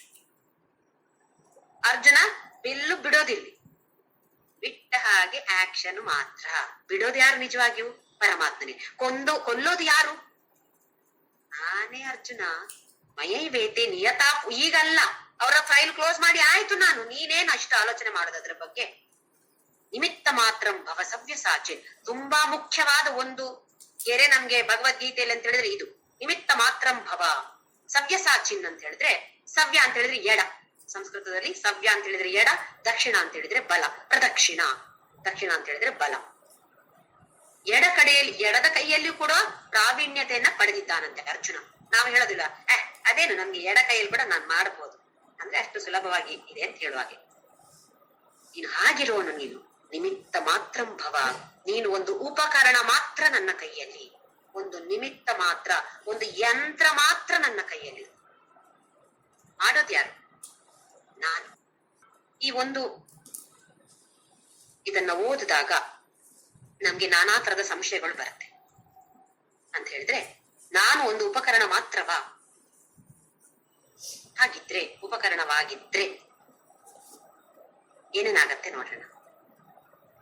ಮಾಡೋದು ಯಾರು ಅಂತ ಹೇಳ್ದ? ಪರಮಾತ್ಮ. ಇವಾಗ ನಾನೊಂದು ಉಪಕರಣ, ಪರಮಾತ್ಮ ನನ್ನಿಂದ ಮಾಡಿಸ್ತಾ ಇದ್ದಾನೆ ಅಂತ ಹೇಳಿದ್ರೆ, ಯಾವುದೇ ಒಂದು ಕರ್ಮವನ್ನ ಫಲ ಅನುಭವಿಸೋದು ಯಾರು? ಯಾರು ಕರ್ಮ ಮಾಡ್ತಾರೋ ಅವರು. ಉಪಕರಣ ಅಲ್ಲ, ಯಾರು ಕರ್ತೃವೋ ಅವ್ರಲ್ವಾ. ಈಗ ಕಾರಲ್ಲಿ ಹೋಗುವಾಗ ಆಕ್ಸಿಡೆಂಟ್ ಆಯ್ತು, ಶಿಕ್ಷೆ ಯಾರಿಗೆ? ಕಾರಿಗೆ ಕೊಡ್ತಾರಾ, ಡ್ರೈವರಿಗೆ ಕೊಡ್ತಾರಾ? ಯಾರು ಚಲಾಯಿಸಿದ್ರು ಅವರಿಗೆ ತಾನೇ ಕೊಡೋದು, ಡ್ರೈವರಿಗೆ ತಾನೇ ಕೊಡೋದು. ಕಾರಿಗೆ ಶಿಕ್ಷೆ ಕೊಡ್ತಾರ? ಹಾಗೆಯೇ ನಾನು ಕಾರ್ ಅಲ್ವಾ, ಇಲ್ಲಿ ನಾನೊಂದು ಉಪಕರಣ, ನಡೆಸೋದು ಕೃಷ್ಣ ಪರಮಾತ್ಮ ಅಲ್ವಾ. ಹಾಗಾಗಿ ಏನಾದ್ರೂ ತಪ್ಪಾದ್ರೆ ಅವನಿಗೆ ಹೋಗ್ಲಿ, ನನಗೆ ಹಾಗಾದ್ರೆ ಪಾಪ ಇಲ್ಲ, ಪುಣ್ಯ ಇಲ್ಲ. ಯಾಕೆ? ನಾನಲ್ವಲ್ಲ ಮಾಡಿದ್ದು, ಅವನಲ್ಲ ಮಾಡಿದ್ದು. ಹೀಗಿರೋ ಸಂಶಯ ನಮ್ಗೆ ಬರಲ್ವಾ? ಇನ್ನೊಂದು ತರದಲ್ಲಿ ನೋಡೋದಿದ್ರೆ, ಉಪಕರಣಕ್ಕೆ ಯಾವ್ದಾದ್ರೂ ನಿಯಮಗಳಿದ್ಯಾ? ನಾನು ಯಾವ ಧರ್ಮವನ್ನು ಪಾಲಿಸ್ಬೇಕಾಗಿಲ್ಲ. ಕಾರು ಫಾಲೋ ಮಾಡುತ್ತಾ ರೂಲ್ಸ್ ಎಲ್ಲ. ರೂಲ್ಸ್ ಫಾಲೋ ಮಾಡೋದು ಯಾರು? ಡ್ರೈವರ್ ತಾನೆ. ಕಾರಿಗೆ ಏನ್ ಗೊತ್ತ ಅದ್ರ ಬಗ್ಗೆ? ಕಾರು ಸುಮ್ನೆ ಸಾಯಿ ಅಂತ ಓಡತ್ತೆ, ಎಲ್ಲಿ ರೈಟ್ ಅಂದ್ರೆ ರೈಟ್ ತಿರುಗತ್ತೆ, ಲೆಫ್ಟ್ ಅಂತ ಹೇಳಿದ್ರೆ ತಿರುಗಿಸಿದ್ರೆ ಲೆಫ್ಟಿಗೆ ಹೋಗುತ್ತೆ. ಹಾಗೆಯೇ ನಾನೊಂದು ಕಾರು, ನಾನೊಂದು ಉಪಕರಣ ಆದ್ರೆ ನನಗೆ ಯಾವ ಧರ್ಮವೂ ಆಚರಿಸಬೇಕಾದ ಅಗತ್ಯ ಇಲ್ಲಲ್ಲ, ಅವನು ಆಚರಿಸಿದ್ರೆ ಸಾಕು. ಈ ತರದ ಸಂಶಯಗಳೆಲ್ಲ ನಮ್ಗೆ ಬರುತ್ತೆ. ಯಾವಾಗ ಏನಾದ್ರೂ ಕೆಟ್ಟದ್ದು ನಡೆದ್ರೆ, ಯಾವ್ದಾದ್ರು ಕೆಟ್ಟ ಕಾರ್ಯ ನಡೆದಾಗ ನನ್ನ ಕೈಯಿಂದ ನಡೆದು ಹೋಯ್ತೋ, ಅಯ್ಯಯ್ಯೋ ಅದು ನಾನಲ್ಲ, ಅದು ಕೃಷ್ಣ ಪರಮಾತ್ಮ ಮಾಡಿಸಿರೋದು ನನ್ನ ಕೈಯಲ್ಲಿ. ಒಳ್ಳೇದಾದ್ರೆ ನಾನು ಮಾಡಿರೋದು ಅಲ್ವಾ, ಇದು ನಾವು ಮಾಡುವಂತಹದ್ದು. ಇಲ್ಲಿ ಏನ್ ಹೇಳ್ತಿದ್ದಾನೆ ಅಂತ ಹೇಳಿದ್ರೆ, ನಿಮಿತ್ತ ಮಾತ್ರಂ ಭವ ಅಂತ ಹೇಳಿದ್ರೆ, ಧರ್ಮವನ್ನ ಆಚರಿಸಿದ್ರೆ ನಾವು ಭಗವಂತನ ಕೈಯಲ್ಲಿ ಉಪಕರಣ ಆಗ್ತೇವಂತೆ. ಇದು ಪುರಾಣಗಳಲ್ಲಿ ಕೂಡ ಹೇಳಿದೆ. ಅಲ್ಲ ಅಂದ್ರೆ ಉಪಕರಣ ಅಲ್ಲ. ನಾವು ಒಳ್ಳೆ ಉಪಕರಣ ಭಗವಂತನ ಕೈಯಲ್ಲಿ ಆಗ್ಬೇಕು ಅಂತ ಆದ್ರೆ ಧರ್ಮವನ್ನ ಆಚರಿಸ್ಬೇಕು. ಧರ್ಮ ಆಚರಿಸದೆ ನನಗೆ ಬೇಕಾದಾಗೆ ಬೇಕಾಬಿಟ್ಟಿ ಜೀವನ ಮಾಡಿ ಅದು ಭಗವಂತನೇ ಮಾಡಿರೋದು ಅಂತ ಹೇಳಿದ್ರೆ ಇದು ಪಲಾಯನವಾದ ಅಂತ ಹೆಸರು ಇದಕ್ಕೆ. ಎಸ್ಕೇಪಿಸಂ. ಎಲ್ಲದಕ್ಕೂ ದೂರ ಹಾಕದು ಅವನನ್ನ, ಯಾವಾಗ ಕೆಟ್ಟದೇನಾದ್ರೂ ನಡೆದಾಗ ಅದು ಅವನು ಮಾಡಿರೋದು, ಇಲ್ಲದೆ ಇದ್ರೆ ನಾನು ಮಾಡಿರೋದು. ಈ ತರದ ಪಲಾಯನವಾದ ನಮ್ಮ ಅಧ್ಯಾತ್ಮ ಪಥದಲ್ಲಿ ನಡೆಯೋದಿಲ್ಲ. ವೇದಾಂತ ಇದನ್ನ ಒಪ್ಪೋದಿಲ್ಲ. ವೇದಾಂತದ ಪ್ರಕಾರ ಎಲ್ಲವನ್ನು ಎಲ್ಲ ನಡೆಯೋದು ನಮ್ಮ ಜೀವನದಲ್ಲಿ ಅದೃಷ್ಟದ ಪ್ರಕಾರ ಅಂತ ಹೇಳೋದು ಒಪ್ಪೋದಿಲ್ಲ ವೇದಾಂತ. ಒಂದು ತರದಿಂದ ನೋಡಿದ್ರೆ ನಮ್ಮ ಅದೃಷ್ಟದ ಪ್ರಕಾರ ಏನು ಅದೃಷ್ಟ ಅಂತ ಹೇಳಿದ್ರೆ ನಮ್ಮ ಕರ್ಮ ಫಲ, ನಾವು ಹಿಂದೆ ಮಾಡಿದ ಕರ್ಮದ ಫಲವನ್ನೇ ನಾವು ಅದೃಷ್ಟ ಅಂತ ಹೇಳೋದು. ವೇದಾಂತ ಏನ್ ಹೇಳತ್ತೆ ಅಂತ ಹೇಳಿದ್ರೆ ಸ್ವ ಇಚ್ಛಾ ಅಂತ ಒಂದಿದೆ, ಅದೃಷ್ಟವೂ ಇದೆ, ಅದರ ಜೊತೆ ಒಂದು ಸ್ವ ಇಚ್ಛಾ ಅಂತ ಒಂದಿದೆ. ಈ ಸ್ವ ಇಚ್ಛೆಯನ್ನ ಬುದ್ಧಿ ಉಪಯೋಗಿಸಿ ನಿರ್ಧಾರವನ್ನ ತೆಗೆದುಕೊಳ್ಬೇಕು. ದ್ವಂದ್ವ ಬರುತ್ತೆ, ಇದು ಮಾಡ್ಲಿಯೋ ಅದು ಮಾಡ್ಲಿಯೋ. ಯಾವಾಗ ಚಾಯ್ಸ್ ಇದೆಯೋ ಅಲ್ಲಿ ದ್ವಂದ್ವ ಬರುತ್ತೆ ನಮ್ಗೆ, ಇದೋ ಅದು ಇದೋ ಅದು. ಈ ದ್ವಂದ್ವಗಳು ಬಂದಾಗ ಧರ್ಮ ಏನ್ ಹೇಳತ್ತೆ, ಯಾವುದನ್ನ ನಾನು ಆಚರಿಸ್ಬೇಕು, ಯಾವುದನ್ನ ನಾನು ಫಾಲೋ ಮಾಡ್ಬೇಕು ಅಂತ ಧರ್ಮ ಏನ್ ಹೇಳತ್ತೆ ಅಂತ ನಾವು ವಿಚಾರಿಸಿಕೊಂಡು ನಿರ್ಧಾರವನ್ನ ತೆಗೆದುಕೊಳ್ಬೇಕು. ಇಲ್ಲ ನನಗೆ ಇದಿಷ್ಟ, ನಾನಿದು ಮಾಡ್ತೇನೆ ಅಂತ ಹೇಳಿದ್ರೆ ನಾವು ಅಧ್ಯಾತ್ಮ ಪಥದಲ್ಲಿ ಮುಂದಕ್ಕೆ ಹೋಗೋ ಚಾನ್ಸೇ ಇಲ್ಲ. ಹೇಳಿದ್ರೆ ಏನು ಉದಾಹರಣೆಗೆ ಹೇಳೋದಿದ್ರೆ, ನಾವು ಸಿಗ್ನಲ್ ಅಲ್ಲಿ ಹೋಗ್ತಾ ಇರ್ತೀವಿ, ರೋಡ್ ಅಲ್ಲಿ ಹೋಗ್ತಾ ಇರ್ತೀವಿ, ಸಿಗ್ನಲ್ ಇದೆ ಅಲ್ಲಿ, ಅಥವಾ ಅಲ್ಲಿ ಟ್ರಾಫಿಕ್ ಸಿಗ್ನಲ್ ಇಲ್ಲ, ಟ್ರಾಫಿಕ್ ಪೊಲೀಸ್ ಇರ್ಬೇಕಲ್ಲಿ, ಅಲ್ಲಿ ಇಲ್ಲ, ಯಾವಾಗ್ಲೂ ಇರ್ತಾನೆ, ಇವತ್ತಿಲ್ಲ. ಇಲ್ಲದಿದ್ರೆ ನಾವೇನ್ ಮಾಡುತ್ತೇವೆ, ಸಾಂಯ ಅಂತ ಹೋಗೋದು, ಅವನಿಲ್ಲ ಅಲ್ಲ ಹೇಗಿದ್ರು. ಆಕ್ಸಿಡೆಂಟ್ ಅವ್ರು ಬರೋರು ಸ್ವಲ್ಪ ನಿಲ್ಲಿ, ಅಲ್ಲಿ ನನ್ಗೆ ಅರ್ಜೆಂಟ್ ಇದೆ ಈಗ. ನಾವು ನಿಯಮವನ್ನ ಪಾಲಿಸ್ತೇವಾ? ಅಲ್ಲಿ ಟ್ರಾಫಿಕ್ ಪೊಲೀಸ್ ಇಲ್ಲದೆ ಇದ್ರು ಕೂಡ ನಾವು ನಿಯಮವನ್ನ ಪಾಲಿಸ್ತೇವಾ? ಯಾರಾದ್ರೂ ನೋಡ್ತಾ ಇಲ್ಲ ಅಂತ ಹೇಳಿದ ತಕ್ಷಣ ನಾವೇನ್ ಮಾಡ್ತೇವೆ, ಯಾರಿಗೂ ಗೊತ್ತಾಗಲ್ಲ ಹೋಗು. ನಿಯಮವನ್ನ ಯಾರಾದ್ರೂ ನೋಡ್ತಾರೆ ಅಂತ ನಾವು ಪಾಲಿಸ್ತೇವೆ, ನೋಡ್ತಿಲ್ಲ ಅಂತ ಪಾಲಿಸದೆ ಇದ್ರೆ ನಾವು ಧರ್ಮವನ್ನ ಪಾಲಿಸ್ತಾ ಇಲ್ಲ. ನೋಡನೊಬ್ಬ ಇದ್ದಾನೆ ಅಂತ ಹೇಳ್ತಾ ಇರ್ತೇವೆ, ಆದ್ರೆ ಪಾಲಿಸೋದಿಲ್ಲ. ಇಲ್ಲಿ ಆ ತರದ ನಿಯಮಗಳಲ್ಲ, ಬೇರೆ. ನಾವು ಧರ್ಮ ಅಂತ ಹೇಳಿದ್ರೆ ಏನು ಅಂತ ಹೇಳಿದ್ರೆ, ಯಾವುದೇ ನಿರ್ಧಾರವನ್ನ ತೆಗೆದುಕೊಳ್ಳಬೇಕಿದ್ರೆ ಯಾವ ರೀತಿಯಿಂದ ನಾವು ತೆಗೆದುಕೊಳ್ಬೇಕು, ನಿರ್ಧಾರವನ್ನ ಯಾವ ರೀತಿಯಿಂದ ನಾವು ತೆಗೆದುಕೊಳ್ಬೇಕು ಅದು ಮುಖ್ಯ. ರಾಗ ದ್ವೇಷ ಇಲ್ಲದೆ ನಿರ್ಧಾರವನ್ನ ತೆಗೆದುಕೊಳ್ಬೇಕು. ರಾಗ ಅಂತ ಹೇಳಿದ್ರೆ, ದ್ವೇಷ ಅಂತ ಹೇಳಿದ್ರೆ ನಮ್ಗೆ ಇನ್ನೊಬ್ಬರ ಮೇಲೆ ದ್ವೇಷ ಇರೋದು. ರಾಗ ಅಂತ ಹೇಳಿದ್ರೆ ಒಂದು ಅಟ್ಯಾಚ್ಮೆಂಟ್, ಮೋಹ. ಒಬ್ಬರ ಮೇಲೆ ಮೋಹ, ಇನ್ನೊಬ್ಬರ ಮೇಲೆ ದ್ವೇಷ. ಕೋರ್ಟಿನಲ್ಲಿರುವ ಜಡ್ಜ್ ಹೇಗೆ ನಿರ್ಧಾರವನ್ನ ತೆಗೆದುಕೊಳ್ಬೇಕಾದದ್ದು, ಕೆಲವರು ತೆಗೆದುಕೊಳ್ತಾರೆ, ಕೆಲವರು ತೆಗೆದುಕೊಳ್ಳೋದಿಲ್ಲ. ಹೇಗ್ ತೆಗೆದುಕೊಳ್ಬೇಕು ಅವರು? ಎಲ್ಲ ವಿಷಯವನ್ನ ತಿಳಿದುಕೊಂಡು ಯಾವುದು ಸರಿ ಯಾವುದು ತಪ್ಪು ಅಂತ ಅವ್ರು ನಿರ್ಧಾರ ಮಾಡ್ಬೇಕಷ್ಟೇ ಹೊರತು, ಈ ಮನುಷ್ಯ ನನಗೆ ಗೊತ್ತಿರೋನು, ಇವನ ತಪ್ಪಾದ್ರೂ ಕೂಡ ನಾ ಸರಿ ಅಂತ ಹೇಳ್ತೇನೆ, ಇವನು ಸರಿ ಆದ್ರೂ ನನ್ಗೆ ಇಷ್ಟ ಇಲ್ಲ, ಇವನು ಸರಿ ಆದ್ರೂ ಕೂಡ ತಪ್ಪು ಅಂತ ಹೇಳ್ತೇನೆ. ಹಾಗ್ ಮಾಡ್ತಾರ? ಮಾಡಬಾರ್ದು. ಕೆಲವರು ಮಾಡ್ತಾರೆ, ಅದು ಬೇರೆ ಸಂಗತಿ. ಆದ್ರೆ ಜಡ್ಜಿನ ಕೆಲಸ ಏನು? ಯಾವುದು ಸರಿ ಯಾವುದು ತಪ್ಪು ಅಂತ ತಿಳಿದುಕೊಂಡು ನಿರ್ಧಾರವನ್ನ ತೆಗೆದುಕೊಳ್ಳುವಂತದ್ದು.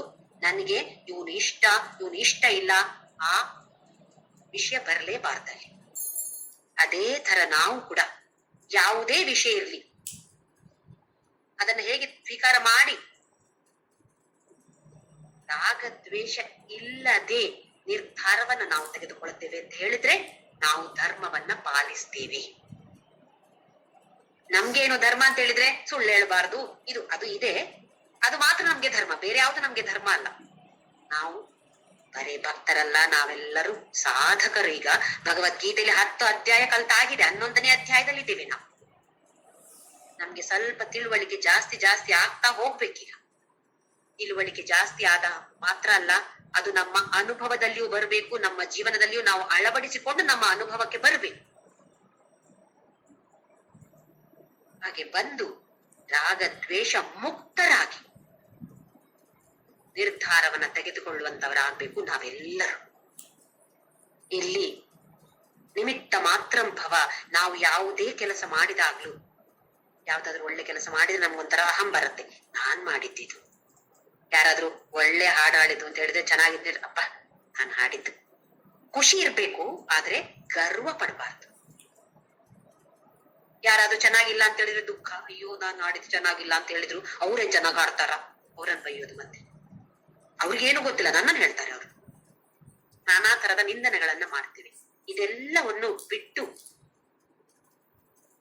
ರಾಗ ದ್ವೇಷ ಮುಕ್ತರಾಗಿ, ಯಾವುದರ ಮೇಲೂ ಒಂದು ಅಟ್ಯಾಚ್ಮೆಂಟ್ ಇಲ್ಲದೆ, ಯಾವುದರ ಮೇಲೂ ದ್ವೇಷವಿಲ್ಲದೆ, ಅದು ವ್ಯಕ್ತಿ ಇರ್ಬೋದು, ವಸ್ತು ಇರ್ಬೋದು, ಪರಿಸ್ಥಿತಿ ಇರ್ಬೋದು. ಈ ಪರಿಸ್ಥಿತಿ ನನ್ಗೆ ಬರ್ಲೇಬಾರ್ದು, ಈ ಪರಿಸ್ಥಿತಿಯೇ ಬರ್ಬೇಕು ನನ್ಗೆ, ಇದು ಮತ್ತೆ ರಾಗದ್ವೇಷ. ಹಾಗೆ ವ್ಯಕ್ತಿ, ವಸ್ತು, ಪರಿಸ್ಥಿತಿ ಮೂರಕ್ಕೂ ಕೂಡ ರಾಗದ್ವೇಷವನ್ನ ಸ್ವಲ್ಪ ಸ್ವಲ್ಪವಾಗಿ ಆದ್ರೂ, ಒಂದೇ ನಮ್ಗೆ ಬಿಡ್ಲಿಕ್ಕೆ ಸಾಧ್ಯ ಇಲ್ಲ, ಸ್ವಲ್ಪ ಸ್ವಲ್ಪವಾಗಿ ಆದ್ರೂ ಬಿಟ್ಟುಕೊಂಡು ಮುಂದೆ ಮುಂದೆ ಹೋಗಿ ನಮ್ಮ ಸಾಧನೆಯನ್ನ ಮುಂದಕ್ಕೆ ತೆಗೆದುಕೊಂಡು ಹೋಗಿ, ನಾವು ಎಲ್ಲರೂ ಕೂಡ ಈ ಅಧ್ಯಾತ್ಮ ಪಥದಲ್ಲಿ ಮುಂದಕ್ಕೆ ಹೋಗಿ ಅದರ ಪರಾಕಾಷ್ಠೆಯಾದ ವಿಶ್ವರೂಪ ದರ್ಶನವನ್ನ ನಾವೆಲ್ಲರೂ ಮಾಡುವಂತಾಗ್ಲಿ ಅಂತ ಹೇಳಿ ಆ ಭಗವಂತನಲ್ಲಿ ಪ್ರಾರ್ಥನೆ ಮಾಡ್ತಾನೆ. ಓಂ ಶ್ರೀರಾಮ್ ಜಯ ರಾಮ್ ಜಯ ಜಯ ರಾಮ್.